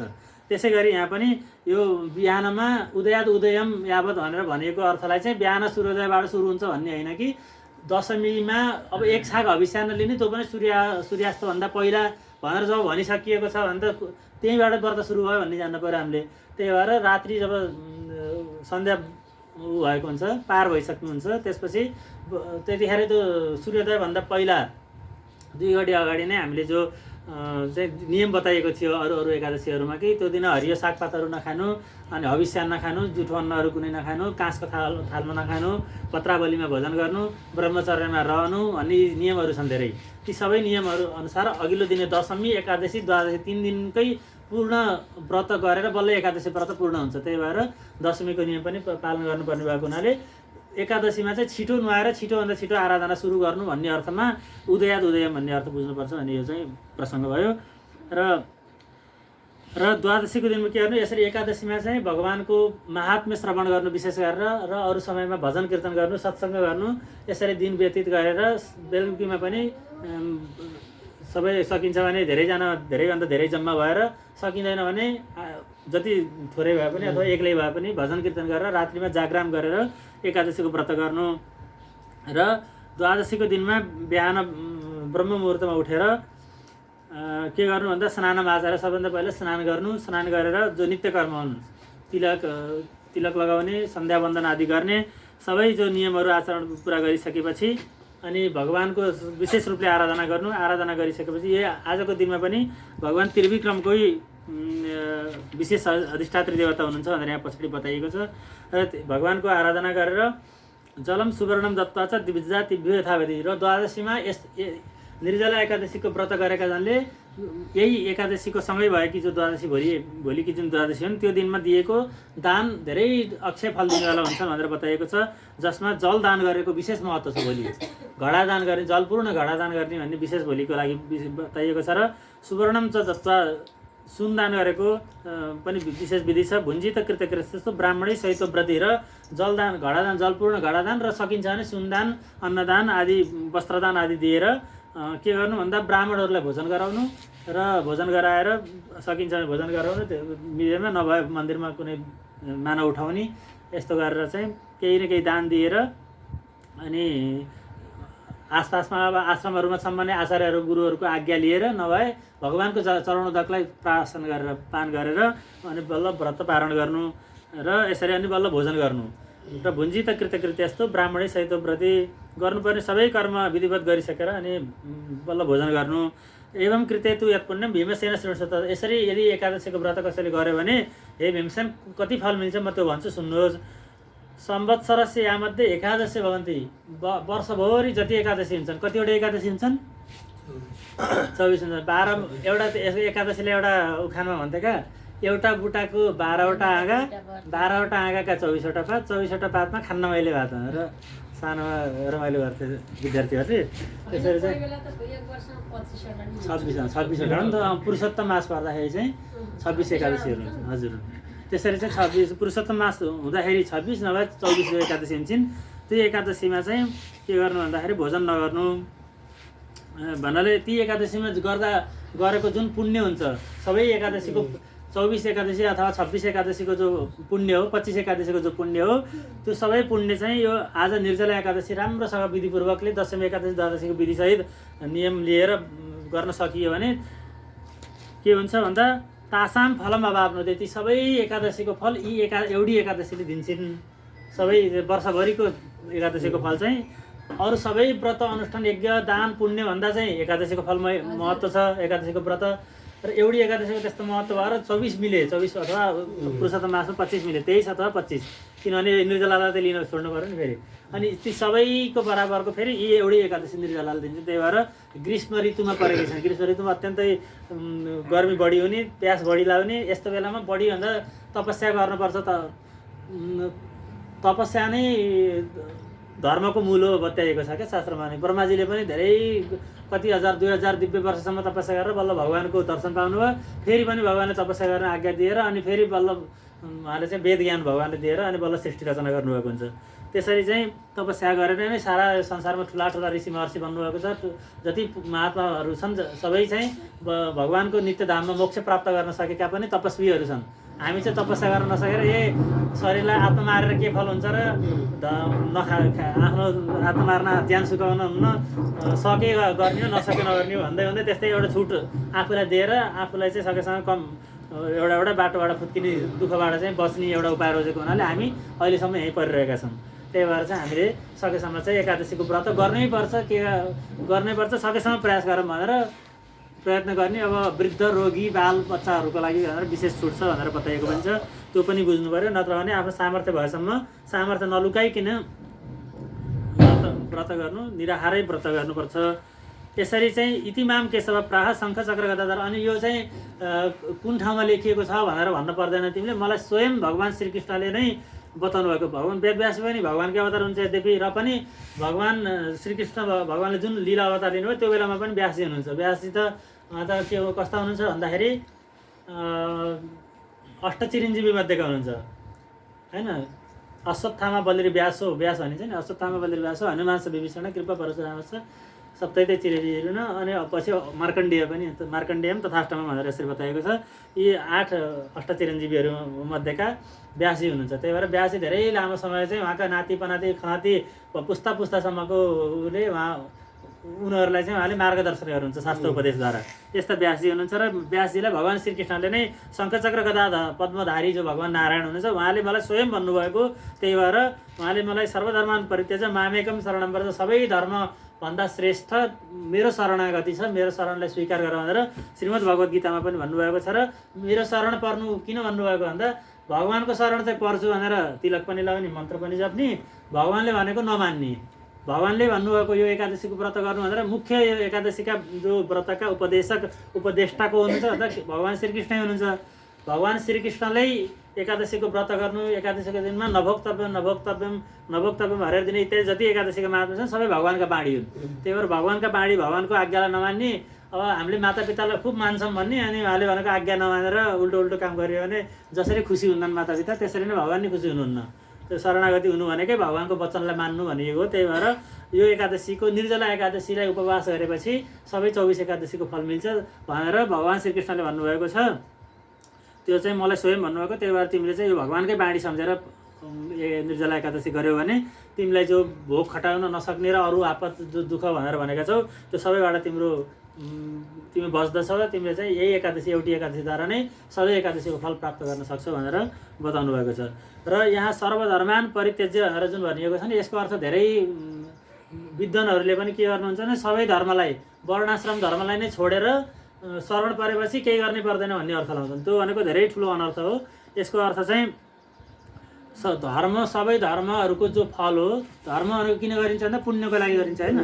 त्यो पुण्यको फल के हो भन्दाखेरि स्वर्ग प्राप्ति, सुख प्राप्ति, मान, वैभव, ऐश्वर्य, पदप्राप्ति इत्यादि हुन्। त्यो फलाकाङ्क्षा रहित भएर अर्थात् सबै धर्मको जो पुण्यको जो फल हो त्यो फलको आशालाई त्यागेर, फलाशालाई त्यागेर जो भगवानको सेवारूप कर्म सम्झेर सबै धर्म गर्दै मेरो शरण पर्नु भन्ने यसको वास्तविक अर्थ हो। यो चाहिँ हाम्रो नगिराम प्रात पूज्य परम पूजनीय गुरुदेवले चाहिँ यसरी उपदेश गरिराख्नुहुन्छ बारम्बार। र यो विशिष्ट अर्थलाई धेरै गुरुहरूले भन्न सक्नुहुन्न। गुरुजीले नि उहाँबाट कोही जानु भयो भने भर्खर उतातिर वृन्दावनतिर बनारसतिर को पढेर आउनुहुन्छ अनि म चाहिँ पण्डितमै आचार्य गरेँ भनेर गएर अलिअलि अभिमान देख्नु भयो अनि ल बाबु यसको अर्थ भनौँ त भनेर लाउनुहुन्छ क्या उहाँले। अनि लाएपछि अनि सबै धर्मलाई छोडेर भगवानको शरणागति भयो भने केही दोष लाउनु मुक्ति भइन्छ भनेर अर्थ गर्छन्। त्यो अझै भएन भन्नुहुन्छ क्या। त्यो भएन किन भएन भन्दा सबै धर्मलाई छोड्ने भनेपछि त धर्ममूलम हि भगवान्, यतो धर्मस्ततो जय, जहाँ धर्म हुन्छ त्यहीँ चाहिँ जय हुन्छ। भगवान् जय भनेको भगवान् हुनुहुन्छ क्या, विजय पनि भगवानको नाम हो। त्यही भएर चाहिँ भगवान् कहाँ हुनुहुन्छ, जहाँ धर्म गरिन्छ। धर्म कसरी गर्नु पर्यो भन्दाखेरि भगवत सेवारूप कर्म सम्झेर। धर्म भनेको पुण्य, मलाई चाहिँ सुख मिलोस्, मेरो लागि वैभव मिलोस्, छोराछोरी राम्रा हुन्, घर बङ्गला राम्रो होस्, रोग व्याधि हटोस् भनेर भन्नै पर्दैन। भगवान्ले हामीलाई जब यत्रो शरीर दिनुभयो, यति सबै व्यवस्था गरिदिनु भएको छ भने हामीले माग्न पर्ने केही छैन। जस्तै शिशुले आमाले चाहिँ स्तनपान गराउने, खुवाउने, सुताउने, उठाउने, जे गर्नुपर्ने जानेकी हुन्छन् त्यसरी नै भगवान् सर्वज्ञ अनन्त कोटि ब्रह्माण्डकोलाई हातमा राखेको अमलाको दानो जस्तै करामलाको सर्वसाक्षात्कार रूपम ज्ञानम त्यस्तो ज्ञान भएको भगवान् हुनुहुन्छ। र त्यस्तो भगवान् हामीले केही भनिराख्नु पर्ने छैन। केवल भगवानको सेवा होस्, भगवानको खुसी भइदिनुहोस् भनेर गरियो भने त्यही नै सबैभन्दा बुद्धिमानी हो। र खुट्टा दुखेको होला है, कुर्सीमा बस्नुहुन्छ भने बसौँ। र बोले भक्तवत्सल भगवानको र यी भगवानका बाणीलाई आज्ञालाई मान्नु भनेर चाहिँ विशेष बताइयो। भगवानको आज्ञामा चाहिँ यो एकादशी निर्जला त गर्नै पर्छ भन्ने एउटा त एकादशी तिमीले जसरी पनि गर्नुपर्छ भन्ने कुरा निचोड निकाल्नु भएर एकादश्यम निराहारात नरह पापात प्रमुच्यते। एकादशी गर्नाले के हुन्छ त, व्रत गर्नाले भन्दा चित्त शुद्धि हुन्छ। चित्त शुद्धि भयो भने बल्ल भक्ति लाग्छ। शुद्ध चित्तमा बल्ल भगवानको दर्शन मिल्छ, भगवानको भक्ति गर्ने मन लाग्छ र भगवानको भजन गर्ने के अरे इच्छा जागृत हुन्छ र यसरी हामीहरूलाई शुद्ध चित्तमा भगवानको कृपा प्राप्त हुन्छ। त्यही भएर हामीले व्रत गर्नुपर्दछ र एकादशी निराहार गर्नाले त मनुष्यको सम्पूर्ण पाप नाश भएर जान्छन् र यसमा कुनै शङ्का छैन। र द्रव्य शुद्धि कलौनास्ति संस्कार स्मार्त एव छ। हामीले यज्ञ अनुष्ठान गर्दा धेरै द्रव्यहरूको अर्थात् धान चामल अब कति अब त्यहाँ नियम हुन्छ, कति धान, कति चामल, कति तिल, कति जौ, कति घिउ भनेर यस्तो मात्रा परिमाण हुन्छ। र धान कति चाहिने, कति कस्तो यज्ञ गर्दा कति धान चाहिने, कति अन्नहरू चाहिने, त्यो सबै नियम हुन्छ। अनि संविधाहरू कस्ता के प्रकारका कति भन्ने हुन्छन्, त्यहाँ धेरै नियमहरू हुन्छन्। र उसमा यज्ञ गर्दाखेरि हवन गर्ने धान जो हुन्छ नि त्यो धानको लागि त विशेष छुट्टै नै खेती गर्नुपर्छ। एउटा आली लाएरै यो चाहिँ घरमा भगवान्लाई भोग लाउने, प्रसादी बनाउने चाहिँ यो खेतमा लाउने धान र भगवान् अब वर्षभरिमा हामीले जो वर्षमा सत्यनारायण पूजा लाइन्छ कि अथवा रुद्री लाइन्छ कि अथवा कुनै हवन यज्ञ अथवा सप्ताह लाउने हो कि त्यो हिसाबले यो यज्ञ गर्दाखेरि हवन गर्दा चाहिने अन्नको लागि यो खेत भनेर छुट्याउने त्यहाँ चाहिँ खेत रोपेको खेत रोपेर जो आएको धान हो त्यसलाई छुट्टै संस्कार गरेर विधिपूर्वकले राखेर त्यहीबाट मात्रै अनि हवन गर्ने त्यो चाहिँ विशेष विधि हुन्छ अरे क्या। त्यो चाहिँ अब सम्भवै हुँदैन अहिलेको कलियुगमा बजारबाट किनेर गरेर ल्याएको चामल कसरी आएको कसले बनाएको त्यो सबै ल्याएर मलेर अनि हवन गर्ने चलन छ। बजारमा त्यसै गरेको ठुलै भगवानलाई भोग लगाउने चाहिँ छुट्टै फाँट छ है, खेती गर्छन् है।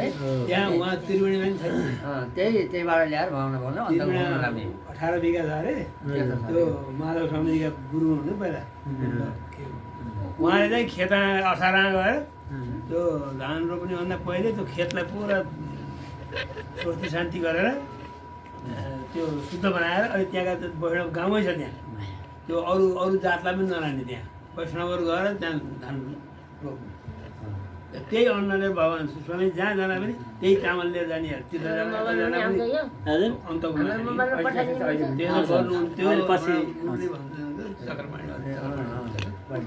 खेत छ भन्न लाग्यो विजय भक्तवत्सल भगवानको र यसरी एकादशीको व्रत अब यो कलियुगमा द्रव्यको शुद्धि छैन सामग्रीहरूको, किनभने त्यस्तो विधि बताएका छन् खेतै छुट्टै बनाउने धान रोप्ने हुन्छन्। अब त्यो सबै कहाँ सम्भव हुन्छ। अनि आँकका अनि पलासका अनि खदिरका के अरे चन्दनका इत्यादि चाहिँ संविधा चाहिन्छ यति मात्र। अहिले नपाएर एउटा छेस्का प्लास्टिक कहाँ बेर एउटा छेस्का ल्याएर हालेर काम चलाइन्छ, नत्र त्यस्तै यस्तै पवित्र उसका संविधाहरूद्वारा अनि हवन गर्नु भन्ने चलन छ। तर त्यो सम्भव छैन, कलौ नास्ति कलियुगमा त्यो सम्भव छैन। र संस्कार स्मार्त एवं संस्कारहरू परम्परा पनि वैदिक परम्पराहरू पनि विधिपूर्वक गर्न सक्दैनन्। त्यसैले दुष्टै कलयुगे प्राप्ति दुष्टै कलयुगे कलियुगमा यस्ता अनेक प्रकारका व्यवधान हुनुभएको हुनाले सम्भव नभएको हुनाले किन्तेन बहुनोक्तेन वायुपुत्र पुनः पुनः। त्यसैले हे वायुपुत्र, वायुका पुत्र भीमसेनजी हुनुहुन्छ, महारानी कुन्तीद्वारा जन्मिनुभएका वायुपुत्र हुनुहुन्छ। त्यस्ता वायुपुत्र के अरे हे वायुपुत्र अर्थात् हे भीमसेन एकादश्याम नवोन्जित पक्षहरू गौरवी। तर चाहिँ तिमीलाई निर्जला एकादशीको व्रत गर्नाले 12 महिना कि 24 एकादशी अर्थात् कहिलेकाहीँ पुरुषोत्तम मास पर्दा कि 26 एकादशीको फल मिल्छ भनेको यो होइन कि एकादशी निर्जला मात्रै बसेपछि हुँदो रहेछ अरू नौपासे नै हुन्छ भन्ने अर्थ पटक्कै नलाऊ है। तिमीले फेरि यो यसरी बुझ्यौ भने तिमीलाई ठुलो अनर्थ हुन्छ। त्यही भएर एकादशीका हरेक महिनाका दुवै पक्षका एकादशीमा भोजन गर्न हुँदैन भन्ने नै तिमीले बुझ्नुपर्छ। अब तिम्रो लागि तर चाहिँ निर्जलामा चाहिँ यति सामर्थ्य छ कि ती एउटी एकादशीले 12 महिनाकै सबै एकादशीको फल चाहिँ दिन सक्छिन्। र एकादश्याम सिद्धे पक्ष ज्येष्ठ स्योदक भएर जेठ महिनामा शुक्ल पक्षमा पर्ने जुन एकादशी हुन् त्यो एकादशीको उपवास विधिपूर्वकले गर्नाले त अझै धेरै कस्ता पुण्य मिल्छन्। त्यो अझै पनि बताउँछु सुन हे वीरकोदर, हे युधिष्ठिर, हे भीमसेन। सर्वतीर्थेषु यत् पुण्यम सर्वदानेषु यत् फलम। सबै तीर्थमा गएर काशी गया प्रयागराज अहिलेको कुम्भमा 148 वर्षमा लागेको जो कुम्भको स्नान अनि अरू जो गोदावरी त्यो पुष्कर आदि जो तीर्थहरूमा गएको, मुक्तिनाथ दामोदर कुण्ड गएको, देवघाट धामको सङ्गममा गएको, माघ महिनामा नुहाएको, नारायणी नुहाएको। नारायणीको पनि ठुलो महत्त्व छ क्या। नारायणी त भगवान् स्वयं भगवान् नारायणकै नामबाट प्रसिद्ध हुनुहुन्छ। त्यसैले भगवान् यस्ता यी पवित्र नदीहरूमा गएर स्नान गरेको जुन फल हो त्यो सबै र सम्पूर्ण दान गर्दा भूमिदान, तिलदान अनि अन्नदान, विद्यादान, कन्यादान, स्वर्णदान आदिको जो विशेष महादानहरूमा गनिएको छ ती दान गर्नाले पनि जुन पुण्य मिल्छ त्यो पवित्र तिथि र पवित्र पात्रमा अदेशकाले यद्दानम अपात्रे व्यस्त दियते तद्दानम के अरे तद्दानम तामसं स्मृत भनिन्छ भने। अनि के अरे यस्तो प्रत्युपकारार्थम फलमुद्दिश्य वापनः प्रत्युपकारको लागि गरिन्छ त्यो राजसी भनिन्छ। र के अरे अनि दातव्यम इति यद्दानम दीयते अनुपकारिणे देशे काले च पात्रे च तद्दानम सात्विकम स्मृतम। हैन दातव्य मैले चाहिँ दान दिनै पर्छ मेरो धर्मको लागि, भगवत प्रीतिको लागि, भगवत सेवाको लागि मसँग भएको यति सम्पत्तिको यति भाग चाहिँ छुट्याएर मैले चाहिँ समय समयमा दान दिनुपर्छ भन्ने जानेर दातव्यम इति यद्दानम दीयते अनुपकारिणे। कस्तालाई दिने भन्दा मलाई अहिले दान दिएपछि यसले नि मलाई केही गर्ला सहयोग गरेर अथवा बेला बेलामा बोलाउला पूजामा अथवा मलाई केही स्वार्थ मिल्ला भन्ने भावनाले यदि दियो भने त्यो फेरि राजसी तामसीतिर जान्छ।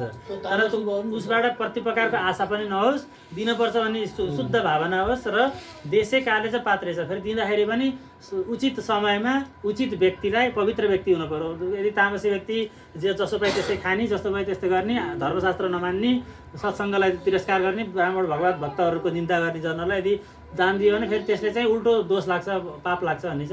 त्योबाट पनि बचेर देश, काल र पात्र तिन चाहिँ शुद्ध हुनु पर्यो। त्यस्तोमा दिएको दान नै बल्ल सात्विक दान भनेर मानिन्छ।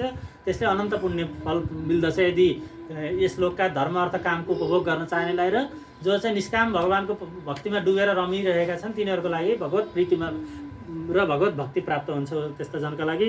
र त्यो फल पनि समवाप्नोति इमाम कृत वृकोदर, त्यो सबै फल पनि यो एकादशीको व्रत गर्नाले मिल्दछ हे वृकोदर। र संवत्सरभरिमा जति शुक्ल अथवा कृष्ण पक्षका जति एकादशी छन् त्यो सबै यो एकादशीको व्रत गर्नाले मिल्छ, त्यसमा कुनै संशय छैन। फेरि पनि मनन गर हे भीमसेन।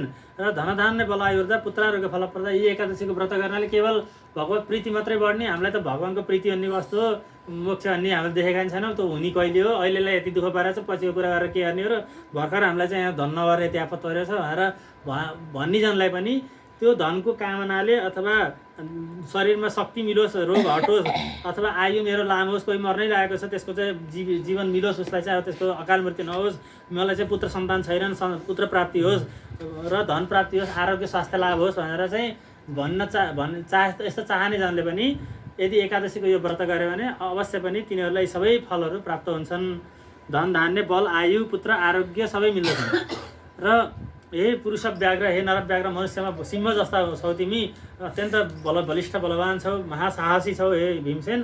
तिमी त्यही भएर यो व्रत गर्न पनि साहस बटुला तिमीले। अब महासाहसी भनेर अरू पिट्न र लड्न मात्रै साहस बटुलेर भएन, एकादशीमा भोकै बस्ने पनि साहस चाहिन्छ, ठुलो साहस बटुल्नु पर्छ। त्यही भएर बल्ल एकादशी गऱ्यो भने तिमी बल्ल महासाहसी हुँदो रहेछौ। त्यही भएर यमादूता महाकाया कराला कृष्ण पिङ्गला। यमादूत कस्ता हुन्छन् भन्दा कराला ठुला डरलाग्दा महान ठुला पर्वतका चट्टान जस्ता अग्ला ठुला हुन्छन्, र कराला डरलाग्दा हुन्छन्। कृष्ण पिङ्गला काला काजल पुरै पर्वतैभरि काजल दलिदिँदा कस्तो काला देखिन्छ त्यस्ता टल्किने काला हुन्छन् अरे क्या। अनि दण्डपासद्वारा हातमा दण्डपासहरू धारण गरेका र रौद्र डरलाग्दा धेरै रौँ ठाडा परेका, दाँत चाहिँ पुरै तिखा दाँत भएका, अनि नाकका टोटा नै ओडार जस्ता हुन्छन् अरे यत्रा। अनि यत्रा त्यो नदीका किनार जस्ता आलिया फर्केका जस्ता ओठ हुन्छन् अरे। त्यत्रा डर लाग्दा ती यमराजका जो दूतहरू हुन् तिनीहरू कहिल्यै पनि यो एकादशी व्रत गर्ने जनको नजिकमा पनि पुग्न सक्दैन। कथा मैले अहिले सोध्छु कसले निराएको छ, को गरेको छ, मैले प्रश्न दिन पर्छ है मलाई। सबैले दिए भयो नि, हजुरले दिए त सबैलाई भयो। ल पुरै भक्तवत्सल भगवानको त्यस्ता एकादशीको व्रत गर्ने जनलाई ती यमराजका दूतले कसैले पनि स्पर्शसम्म गर्न सक्दैनन्। त्यहाँ तिनको नजिक जान पनि डराउँछन्, किनभने पहिले नै उहाँ जो भगवान उसको अजामिलको प्रसङ्ग थियो नि, श्रीमद् भागवत महापुराणमा आउँछ। अजामिल प्रसङ्गमा चाहिँ उहाँले चाहिँ मर्ने बेलामा चाहिँ आफ्नो छोरालाई सम्झेर हे नारायण भन्दै मर्न लागेको थियो। त्यही बेलामा यमपासले खिचेर लाने बेला भगवान्को पार्षदहरू उनलाई पिटेर भगाइदिन्छन्।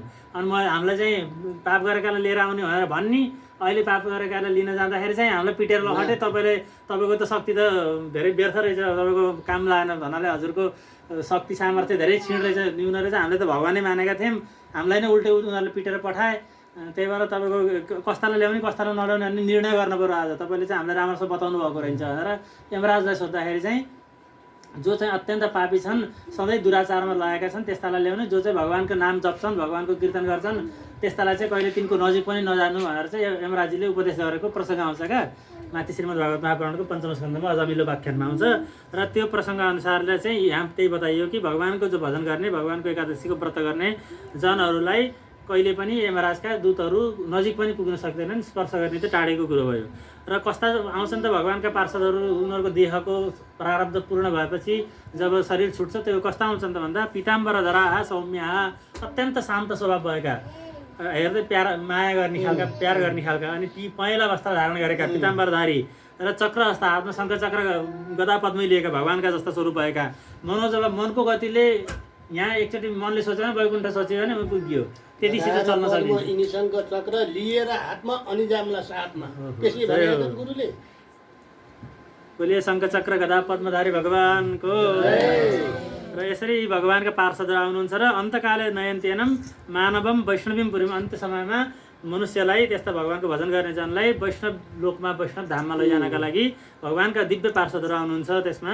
अनि भजन कीर्तन गाउँदै अस्ति भनिएअनुसार 12 लोकमा बुझै स्वागत सत्कार गर्दै अर्चिराजी मार्गद्वारा अनि अन्डाको टाढा पार गरेर सप्त आवरणहरूलाई पार गरेर अनि भगवानको नजिकमा गएर भगवानले काखा लिएर राख्नुहुन्छ अरे ती जीवहरूलाई। अनि त्यसरी चाहिँ दिव्य आनन्द भोगेर त्यहाँ रहन पाइन्छ, शाश्वत शान्ति परम आनन्द त्यस्तो भोग्न पाइन्छ भनेर शास्त्रहरूले बताउनुहुन्छ। र त्यसरी चाहिँ त्यो लोकमा जान सक्छन् यो जे एकादशी गर्ने जन, एकादशीको व्रत गर्ने जन।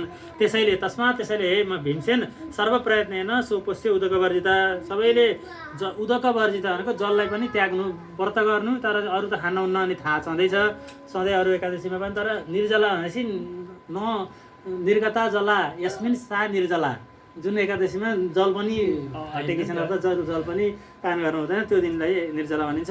र जल धेनुम तत्त्व दत्वा सर्व पापै पहुँच्दै एकादशीमा निर्जला रहनु। द्वादशीमा के गर्नु भन्दा जलपूर्ण पात्र सुनको घडामा दिनु सकिन्छ भने, सामर्थ्य भएकाले सुनकोमा, नसकेकाले पित्तल के अरे अर्को ढलट के हुन्छ अरे, अनि त्यसमा काँसकामा नभए चाहिँ माटोकोमा, विशेष गरेर माटोलाई यहाँ सिधै सकेसुन नभए माटोको घडामा चाहिँ भरि जल बनाउने। त्यो जल बनाउँदाखेरि अब त्यसमा अब शरबत मिठो बनाएर जलपान गर्ने योग्य गराएर उचित योग्य पात्रलाई त्यसमा सकिन्छ भने वस्त्रले बेष्टित गरेर त्यसमा अलिकति दक्षिणाहरू राखेर फलहरू अब के सकिन्छ अब भोग लगाउने प्रसाद बनाउने सबै गराएर त्यसरी चाहिँ जति सकिन्छ आफ्नो सामर्थ्य अनुसारले जोडेर पनि त्यसरी दिन सकिन्छ। र जलदानको विशेष महत्त्व हो। र धेनुदानको गाईदानको पनि द्वादशीमा धेरै ठुलो महत्त्व छ। र दत्त सर्व पापै प्रमुखले यसरी दिने जनको सबै पाप नाश भएर जान्छन्। र भनेर फेरि जब भीमसेनजीलाई सुनाउनु भएको थियो नि द्वापर युगको अन्त्यमा, जब भीमसेन पञ्चपाण्डवहरूको स्वर्गारोहण भइसकेपछि उहाँको राज्यमा गद्दीमा को बस्नु भएको थियो? पाण्डवका उत्तराधिकारी को हुनुहुन्छ? उहाँका पुत्र के अरे पाँच पाण्डवमा चाहिँ सबैका पुत्र मारिदिएका हुन्छन् उसले के अरे अश्वत्थामाले हैन। सबैका पञ्च पाण्डवका 5 पुत्र मारिदिएका हुन्छन्। मारिसकेपछि जो अर्जुनजीका पुत्र अभिमन्यु हुनुहुन्छ, अभिमन्युकी पत्नी उत्तराको गर्भबाट परीक्षित महाराजको जन्म भएको हुन्छ हैन। हो त्यो परीक्षित महाराजका 4 पुत्र हुन्छन्, त्यसमा जनमेजय भनेका जेठा हुनुहुन्छ। त्यो परीक्षित महाराजका पनि जो जेठा पुत्र अहिले राजसिंहासनमा रहनु भएको थियो त्यो बेलाको कुरोमा पनि व्यासी फेरि त्यहाँ पनि हुनुहुन्छ। हो जमाना पुस्तासँग रहने भएको हुनाले उहाँ जनमेजयलाई पनि उपदेश गर्न भ्याउनु भयो उहाँले आएर। हे जनमेजय, मैले यसरी भनेको जो निर्जला एकादशीको व्रत जो मलाई भगवान् श्रीकृष्णले सुनाउनु भएको थियो त्यो मैले भीमसेनलाई सुनाएको थिएँ। तिनीहरूले गरेर पाण्डव एकादशी बन्यो।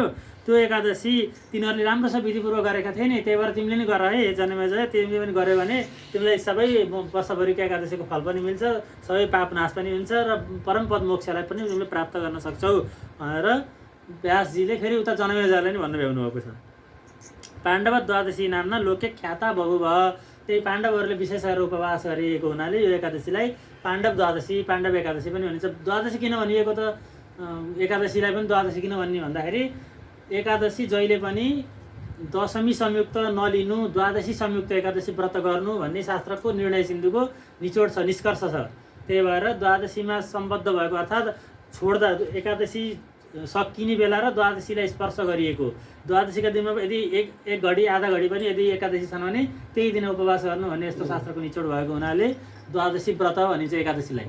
किन भनिएको द्वादशी भन्दा त्यसो शङ्का होला, त्यही भएर द्वादशी संयुक्त एकादशी मान्नु भनेको न द्वादशी व्रत भनिएको, त्यही भएर यसलाई पाण्डव द्वादशी पनि भनिन्छ। त्यो कथाबाट मान्छ त्यो चाहिँ राति 12 बजे हो कि होइन, सन्ध्या बिहान लाग्न जतिखेर पनि लाग्न सक्छ क्या पात्रमा त।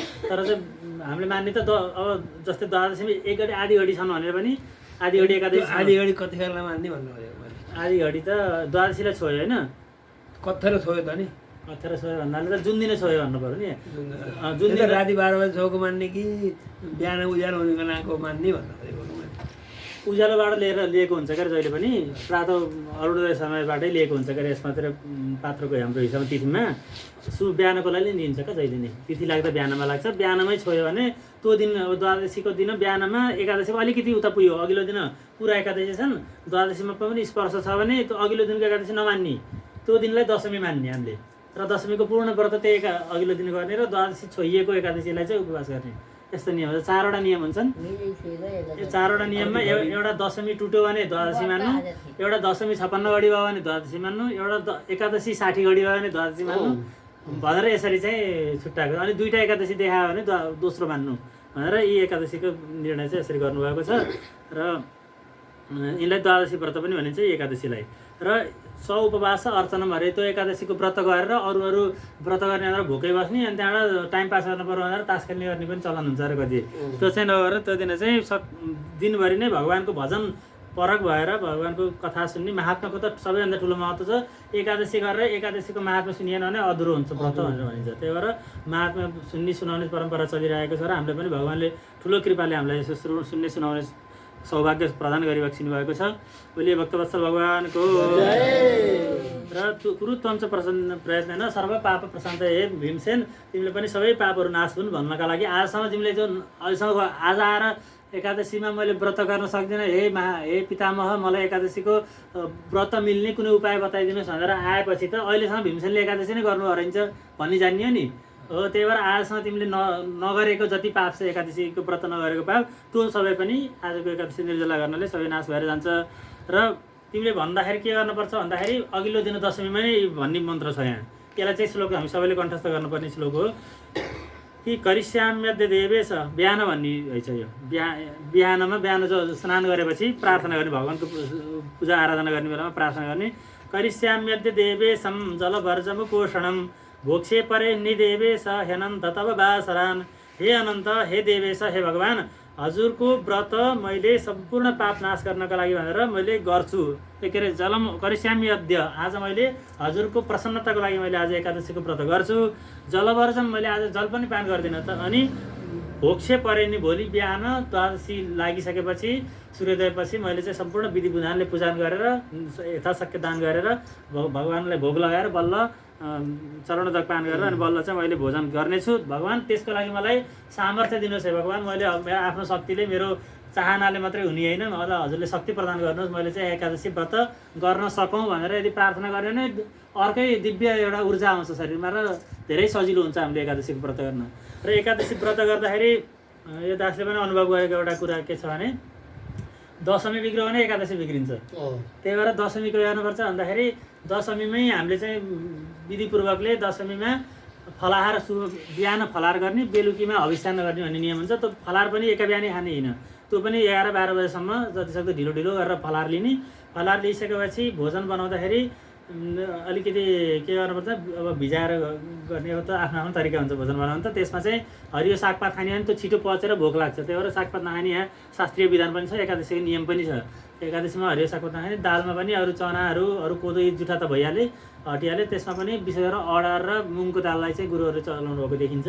र यिनको दाल बनाएर तिनलाई चाहिँ के गर्ने भन्दाखेरि घिउ सकेसम्म धेरै, अब त्यो दिन तेल वर्जित छ, तेल घिउ धेरै आडिलो हुन्छ, घिउले धेरै शक्ति दिन्छ, शक्तिको सार हुन्छ, शक्ति के अरे घिउमा शक्तिको ऊर्जा धेरै भएको हुनाले सार भएको हुनाले घृतमा बनाउनु, सब्जी पनि दाल पनि घिउमा अथवा आलु सेकाउने दाल बनाउने र प्रसाद बनाउँदा घिउ सकेसम्म अलि किनार घिउ चुनी गरिराख्ने भनेर भन्ने चलन हो के अब अहिले पाइने के छ।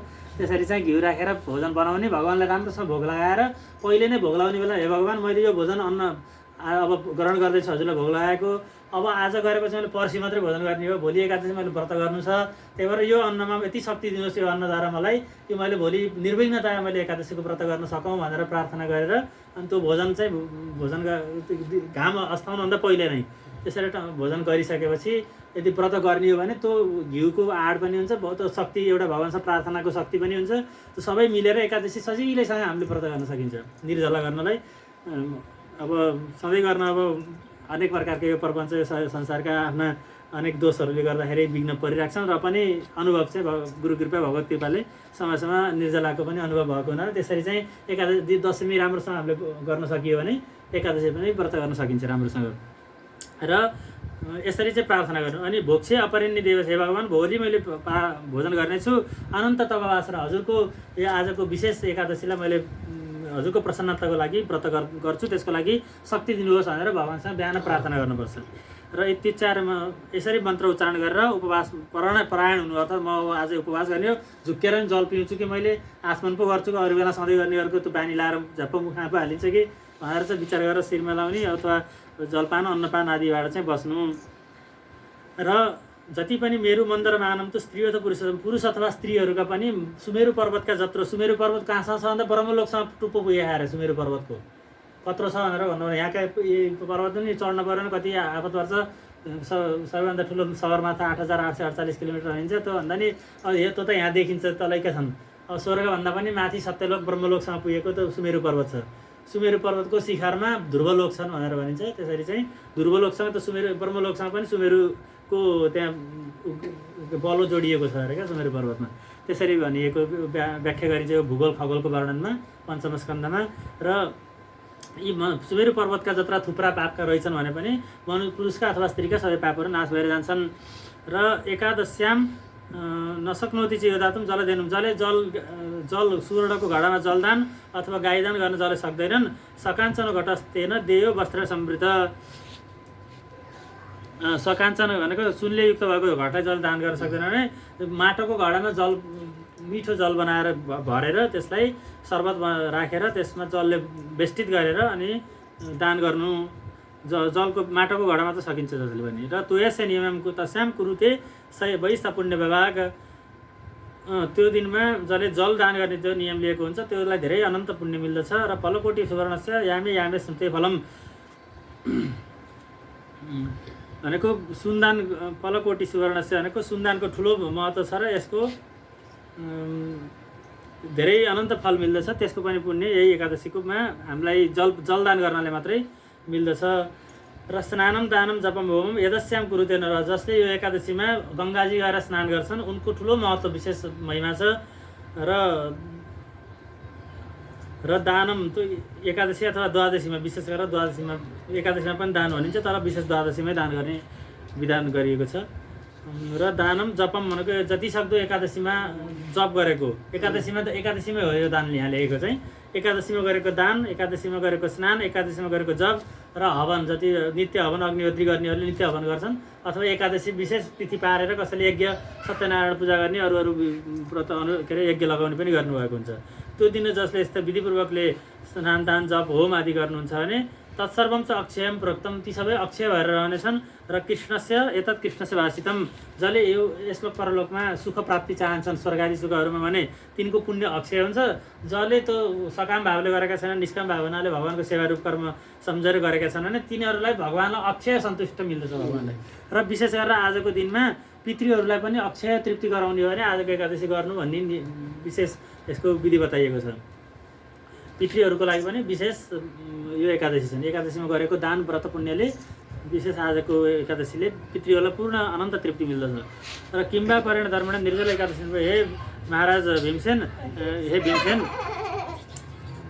एकादशीको निर्जला एकादशीलाई छोडेर अरू ठुलो के होला र संसारमा त्यसैले जसले यसको विधिवत उपवास गर्छन् तिनीले अवश्य पनि वैष्णव लोकमा अथवा भगवानको वैकुण्ठमा जान पाउँदछन् र सुवर्ण मन्नम वासंसी एकदशम दियते सम्प्रदियते सुन वस्त्र आदि जसले यो एकादशीको व्रत गरेर द्वादशीमा दान गर्छन् भने त्यो पनि अक्षय भएर रहनेछ र एकादशीको दिनमा अब गरेको त पुण्य व्रत गरेको पुण्य हुन्छ नगरेको के हुन्छ त नगर्दा भन्दाखेरि एकादशी दिने योन्नम भुङ्ते एकादशीका दिन जसले चाहिँ या केही भन्न आत्मा मारेर नि कहाँ धर्म हुन्छ र शरीरले खोजेको छ मनले नसके कसले व्रत गर्ने र खाए हुन्छ भनेर जसले अन्न भोजन गर्छ भने पापम भुनक्ति छ त्यो दिनमा चाहिँ उसले पाप नै भोजन गरे बराबर हुन्छ त्यही भएर एकादशीमा अन्न नखानु यस लोकै सचाण्डालो यो लोकमा चण्डालले जस्तो अत्यन्त दयनीय अवस्थालाई दुःखलाई भोगेर मृत प्राप्ति दुर्गति मरेपछि पनि दुर्गतिलाई प्राप्त गर्छ त्यसैले एकादशीको उल्लङ्घन गर्नु पनि गरे पुण्य हुने नगरे पाप लाउने खालको यो एकादशी व्रत हो जस्तै सन्ध्या वन्दन आदि गरे पुण्य पनि नहुने पाप पनि के अरे नगरे पाप लाग्ने तर यो एकादशीहरू चाहिँ एकादशीलाई चाहिँ गरे पुण्य हुने नगरे पाप लाउने अब कुनै चाहिँ गरे पुण्य हुने नगरे पनि पाप नलाउने हुन्छ नि त्यो अरू हुन्छन् के अरे नगरे अरू त्यस्ता उहरू हुन्छन् क्या वर्षमा अब त्यो त हामीले ग्रह शान्तिहरू त गरिन्छ त्यो बाहेक अरू पनि अब शक्ति भएकाले महिनामा गर्ने पनि हुन्छ त्यसमा चाहिँ गर्दा पुण्य पनि नगर्दा पनि दोषमा लाग्ने त्यस्तो पनि हुन्छ तर यो चाहिँ एकादशी नगर्दा पाप लाग्ने हुन्छ त्यही भएर एकादशीमा व्रत गर्नै पर्दछ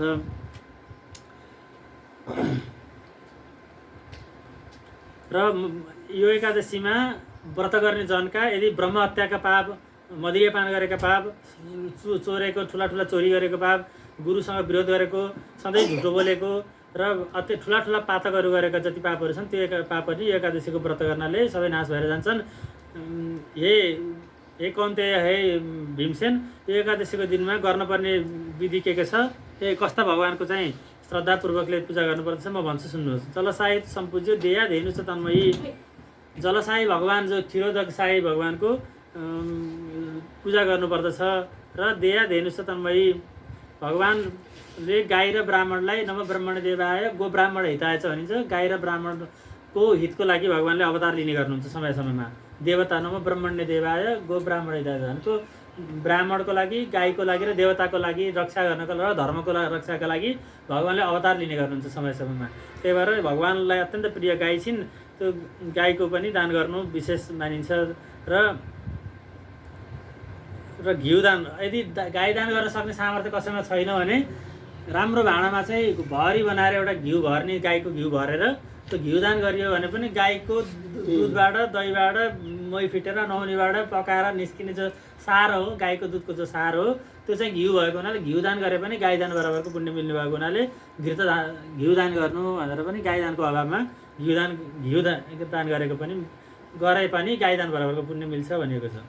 र तोषणीय प्रयत्न दिव्जा धर्मभीरताम रजले धर्म धारण गरेर धर्मको आचरणमा रहेका जो ब्राह्मणहरू हुनुहुन्छ उहाँहरूलाई प्रसन्न गराएर उहाँलाई भोजनहरू गराएर प्रसन्न गराउनु। तुष्टो भवति वैक्षिप्रम तैर्तुष्टैर मोक्षद्वारी जसले गाईलाई र ब्राह्मणलाई खुसी गराउँछन् उनीहरूदेखि भगवान अत्यन्तै छिटो प्रसन्न हुनुहुन्छ। र विशेष गरेर त शास्त्रमा त ब्राह्मणलाई भोजन गराएको त सबैभन्दा बढी खुसी भगवानले यज्ञ गरे भन्दा पनि हवन गरे भन्दा पनि बढी भगवानले ब्राह्मणको मुखबाट जो हवन गरिन्छ अथवा खुवाइन्छ त्योबाट चाहिँ भगवानले पूर्ण तृप्ति प्राप्त गर्नुहुन्छ र छिटोभन्दा छिटो प्रसन्न हुनुहुन्छ भनेर बताइएको छ। जसले यो एकादशीको व्रत गरेनन् तिनीहरू आत्मद्रोही हुन् किनभने निर्देह माध्यम सुलभम सुदुर्लभम प्लवम सुकल्पम गुरुकर्णधारम मयानुकूलेन नभस्यते ऋतम पुमान भवाब्धिम नतरेत् स आत्महा भगवानले गुरु पनि दिनुभयो, यस्ता व्रतहरूको विधि पनि बताउनु भयो, यस्ता सत्शास्त्रहरूको पनि प्रणायन गर्नुभयो र भगवानले कृपा गरेर यो सुन्नी भन्नी सत्सङ्ग यस्तो समाज पनि भगवानले प्रदान गर्नुभयो। यति गर्दा पनि यदि हामीले यो एकादशीको तिरस्कार गरेर यदि व्रत गरेनौँ भने के अरे मयानुकूलेन नभस्यता अनि भगवानको कृपा रूपी बतास लागेको छ। कुनै डुङ्गा चाहिँ नदी पार लानु छ भने डुङ्गा पनि भयो माझी पनि भयो गुरु रूपी माझी डुङ्गा रूपी शरीर मिलो। मनुष्य चलाहरूमा अरू कुनै जीवले पनि मुक्ति हुने उनीहरूलाई सम्भव हुँदैन, देवतालाई पनि मुक्ति हुन पाउँदैनन्, उनीहरू पनि मनुष्य भएर बल्ल उनीहरूले कर्म गरेर बल्ल मुक्तिको साधना गर्न सक्छन्। त्यही भएर चाहिँ यस्तो सबै अनुकूल हुँदाहुँदै र भगवानको कृपा प्राप्त हुँदाहुँदै पनि यदि हामीले व्रत यदि एकादशीको गरेनौँ उल्लङ्घन गऱ्यौँ भने के भयो त भन्दा आत्मद्रोह कृत तै तिनीहरूले आफैसँग आत्मघात गरे, आफ्नै विरोध गरे उनीहरूले र आफैलाई अधपतनको बाटो खोले। त्यही भएर एकादशीको व्रत कुनै पनि प्रमाद नगरिकन गर्नुपर्छ। पापात्माहरू दुराचारी दुष्टहरू सबै जस्ता भए तापनि कुलानाम च शतम सागरम अनाचार रतम सदा र 100औं कुलदेखि अनाचार दुराचार गर्दै आएको जस्तै कसाईहरूको परम्परा भएको हुन्छ होइन। कसैहरू ब्यादाका परम्परा मछुवाराका परम्परा हुन्छन् क्या, माछा मार्ने जङ्गली जनावरहरू मार्ने कसैखाना मासु बेचेर पालन पोषण गर्ने परम्परा हो हाम्रो, यो कुल पुर्खाले चलाएको भनेर गर्दै आएका 100औं पुस्ता त्यस्तो पापाचरण गरेर बताएका हुन्छन्। त्यस्ताले पनि के गर्नुपर्छ तिनीहरूको पनि के हुन्छ भन्दा आत्मना सहतैर्नितम वासुदेवस्य मन्दिरम तिनीहरूले पनि यदि एकादशीको व्रत यो गरे भने भगवान वासुदेवको मन्दिर अथवा घर अथवा वैकुण्ठ धाममा उनीहरूले पुरै परिवारलाई लिएर जान सक्छन्। र शान्तैर दानैर परेछ अर्च विश्व तथा हरिम कुर्बदेव जागरो रात्र यही नरै सम्पोषिता अनि त्यो दिनमा शान्त हुनु, मौन व्रत सकेसम्म मिथ्या भाषण नगर्नु र दान यथाशक्ति गर्नु र अर्चना गर्नु, भगवानको तुलसी अर्चना आराधना पूजा विशेष रूपले गरिरहनु, भजन कीर्तन गर्नु, सत्सङ्ग गर्नु, महात्मा सुन्नु आदि गरेर यसरी समय व्यतीत गर्दै रात्रिमा पनि जागरण भजन कीर्तन गरेर जागरण गऱ्यो भने यही नै सम्पोषिता जसले यसरी उपवास गर्छन् तिनीहरूले आफ्ना 100औं जन्मका पापाचारमा रत भएका रहेछन् भने ती सबै कुल पुस्तालाई त्यो लहरलाई नै लिएर आफ्नो परम्पराका लहरलाई लिएर सबै वैकुण्ठ धाममा जान पाउँछन्। र अन्न पान गाई वस्त्र शय्या आसन कमण्डलु छत्र आदि जो दशदान पददान धेनुहरू बताइन्छ नि उसमा क्या मृतकको उसमा दानहरू 10 दिनको 10 दानहरू के अरे पददानहरू के भनिन्छ नि हो ती सबै दानहरूको यहाँ बताइएको छ। अनि उपान हौ चाहिँ यद्यता पात्रभूत दिविज तपाईँ उत्तम पात्र भएको ब्राह्मणलाई जसले यी सबै दान गर्छन् भने ससौवर्णेन यानेन स्वर्गलोके ब्रजेत ध्रुवम ती जन अवश्य पनि सुनको विमान आउँछ वैकुण्ठबाट त्यो विमानमा बसेर भगवान्का पार्षदहरूले भजन कीर्तन गर्दै लिएर जान्छन्। त्यो जसले एकादशीको व्रत गर्छन् र जसले यो एकादशीको व्रत भक्तिपूर्वकले श्रवण गर्छन् भने पनि र जसले भक्ति सुनाउँछन् भने पनि तौ उभौ स्वर्गताम याताम सुन्नेलाई सुनको माला भन्नेलाई फुलको माला भन्छ होइन सुन्ने चाहिँ अझ ठुलाउन भनेर भन्ने छ क्या सुन्नेलाई सुनको माला भनेर त्यही भएर चाहिँ दुवै चाहिँ भन्ने सुन्ने दुवैको चाहिँ ठुलो महत्त्व छ। दुवै चाहिँ स्वर्गतो या साताम वैकुण्ठ जाने अधिकारी भन्छन्। नत्र कार्य विचार यसमा शङ्का गर्नु पर्दैन होइन होला भन्नु पर्दैन शङ्का गर्नु पर्दैन यसमा अवश्य पनि भगवान्कै बाणी हो अवश्य दुवै मोक्षका अधिकारी भन्छन्। यो मोक्षका अधिकारी कसरी भन्छन् भन्दा यो सुनेर यो तत्अनुसार आचरण गर्छन् तिनीहरूले सुन्यो भने भनेर यसरी बताइएको। सुन्ने र यसो व्यवस्था गर्ने चाहिँ गर्नु भएन आफ्नो सामर्थ्य अनुसार यसका नियमहरूलाई आचरण गर्नुपर्छ। र यथलम तो सिनिबालम राहुग्रस्त दिवाकरे जो चन्द्रग्रहणमा दिवाकरे भनेको औँसीमा जो हुन्छन् सूर्यग्रहण लागेका हुन्छन् सूर्यग्रहण लागेको बेलामा कृत्वा श्राद्धम लभेन मर्ते तदस्याः श्रवणादपि त्यो बेलामा जसले श्राद्ध गरेर जुन फल प्राप्त गर्दछन् श्राद्ध गरेको ग्रहणमा श्राद्ध गरेको महत्त्व रहेछ क्या यथलम त सिनिबालम राहुग्रस्त दिवाकरे होइन अनि कृत्वा श्राद्धम लभेन मर्त्य तदस्याः श्रवणादपि जुन पुण्य फल मिल्छ त्यो चाहिँ यो एकादशीको व्रत सुन्नाले मात्रै पनि मिल्छ भन्नु खोजेको। र नियम चाहिँ प्रकुर्वित दन्तधावन पूर्वकम दन्तधावन पूर्वकले नियम गर्नु भनेको चाहिँ अब दशमी उसमा एकादशीका दिनमा चाहिँ अङ्गुलीले दाँत मलेर चाहिँ त्यो पनि माइली औँलाले मल्ने चोरी औँलाले चाहिँ गर्नुहुन्न भन्ने नियम छ। किनभने कर्णे पुष्पम कटी सूत्रम तर्जन्या दन्तधावनम एकहस्त प्रणामेन रौरवम नरकम ब्रजेत भने यस्तो एउटा श्लोक छ क्या कानमा फुल लगायो भने त्यो पनि ठुलो पाप छ अरे। अनि कानमा फुल अनि कटी सूत्र भनेको जनै लाउँदो तल तल घुँडा घुँडासँग लर्किने गरी कम्बर नागेर तल गयो भने त्यो अपमान हुन्छ। जनै भनेको ब्रह्मसूत्र यसमा वेदको पुरै सार भएको हुन्छ त्यही भएर चाहिँ त्यो जनैलाई तल लतार्नुहुन्न भन्ने छ। कर्णे पुष्प अनि कटी सूत्रम अनि तर्जन्या दन्त औँलीले दान्त धावन गऱ्यो भने नि रौरव नरक जानुपर्छ भन्दा त्यही भएर औँलाले यसले गर्नुहुन्न माइली औँलाले गर्नुपर्छ भनेर भनिन्छ। र माताले भनेको थियो नि महत्त्व सावित्री माताले जनाको महत्त्व बताइदिनु ए हजुर। अनि यो जनाको महत्त्व हजुर जनाको पनि यस्तो ठुलै 1 घन्टामा आउँछ त्यसको व्याख्या गर्नु पनि धेरै महत्त्व छ। त्यो 24 अक्षर गायत्रीको सारहरू लुकेको हुन्छ भनेर त्यसको अलग अलग व्याख्या गर्छन्। र तर्जन्या दन्तले अनि एक हस्त प्रण के छ भने नारायण गर्ने हात उठाउने नारायण गर्ने खुट्टालाई एउटा हातले चाहिँ यस्तो गरेर अनेक प्रकारले प्रणाम गरिदिन्छ। एउटा हातले प्रणाम गऱ्यो भने पनि त्यो रौरव नरक जानुपर्छ। एउटा हातले गर्नुहुन्न भगवान्ले दिनुभएको दुईवटा हातलाई जोडेर अञ्जली बुट बाँधेर हात जोडेर नमन गर्नुपर्छ प्रणाम गर्नुपर्छ। त्यो केवल औपचारिक मात्र गर्ने होइन श्रद्धाले गर्ने हो भन्ने कुरा बताउनु भएको छ। त्यसैले यो के गर्नुपर्छ भन्दा यो एकादशीमा पनि दन्त धावन गर्दा दशमीमा भोजन गरेपछि तुरुन्त नै ब्रस गर्ने मजाले दाँत माझ्ने त्यहाँबाट व्रत सुरु हुन्छ। किनभने एकादशीमा अन्न र जिब्रोको स्पर्श भयो भने व्रत भङ्ग हुन्छ भनिएको हुनाले अघिल्लो दिनै दन्त धावन गर्नु र भोलिपल्ट चाहिँ जो कुल्ला गर्ने अनि दाँत यसो मल्ने चाहिँ उम्लाले गर्नु त्यसरी चाहिँ दन्त धावन पूर्वकले एकादशीको व्रत गर्नु भनिएको छ। र कता पुग्यो सकिसक्यो। त्यसपछि एकादशी निराहार वर्जयस्यामि वैजलम अनि एकादशीका दिनमा बिहानमा भगवान्सँग प्रार्थना गर्नु कि हे भगवान् एकादशीमा मैले निराहार व्रत गर्दैछु जल पनि मैले त्याग्दैछु र केशव प्रेरणार्थ मैले अरू केही प्राप्तिका लागि होइन केवल भगवत प्राप्तिका लागि मैले भगवत प्रिय प्रसन्नताका लागि मैले जो गर्दैछु व्रत गर्दैछु। अन्य आचमनादि त मैले आचमन गर्न पऱ्यो भने पनि मासको दानाको बराबरको सुनलाई डुब्ने बराबरको जल मात्रै पान गरेर मैले आचमन गर्नेछु।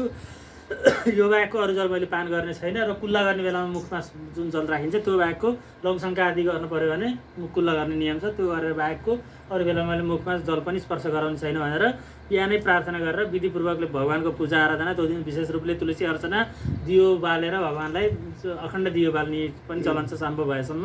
र त्यो दिन अनि प्रार्थनाहरू पनि गर्नु जलकम्ब भोलिपल्ट जो दिइन्छ एकादशीको दिन त्यो दिने बेलामा के गर्नु भन्दा हे देवदेव हे ऋषिकेश भगवान् हजुर संसार रूपी भवसागरका तारक हुनुहुन्छ, पार लगाउने बेला हुनुहुन्छ। मैले यो जलले भरिएको घडा दान गर्दैछु, यो दान गर्नाले मलाई पनि परम गतिलाई प्रदान गर्नुहोस् भनेर यो प्रार्थना गर्दै घडालाई दान गर्नु। तथा कुम्भा प्रदातव्य ब्राह्मणेभ्यः सशक्तिता आफ्नो सामर्थ्य अनुसार जो निष्ठावान सदाचारी ब्राह्मणहरू हुनुहुन्छ उहाँलाई त्यो घडा दान गर्नु। र सान्ना वस्त्रयुता छत्र भीम छत्रो पान फलान्युता, त्यो घडादानसँगै अन्न वस्त्र अनि छाता र जुत्ता आदिले पनि युक्त गरेर दियो भने पितृहरूको लागि अक्षय फल मिल्नेवाला हुन्छ। र दानान्यन्यानि देयानि जलधेनुर विशेषतः विशेष दान त अरू दान त कति छन्, सबै दानहरूमा जुन दान पनि आफ्नो सामर्थ्य अनुसार दिन सकियो, तर यो एकादशी यो गरेर व्रत गर्ने जनलाई द्वादशीको दिन गर्ने दानमा विशेष दान भनेको चाहिँ जलदान, जलपूर्ण घडादान र धेनुदान गाईदान, यी दुईवटा दानको विशेष महत्त्व छ। र भोजैत तत्त्व विप्राम स्वयं भुञ्जित भक्त, यो त दान दिने विधि हो।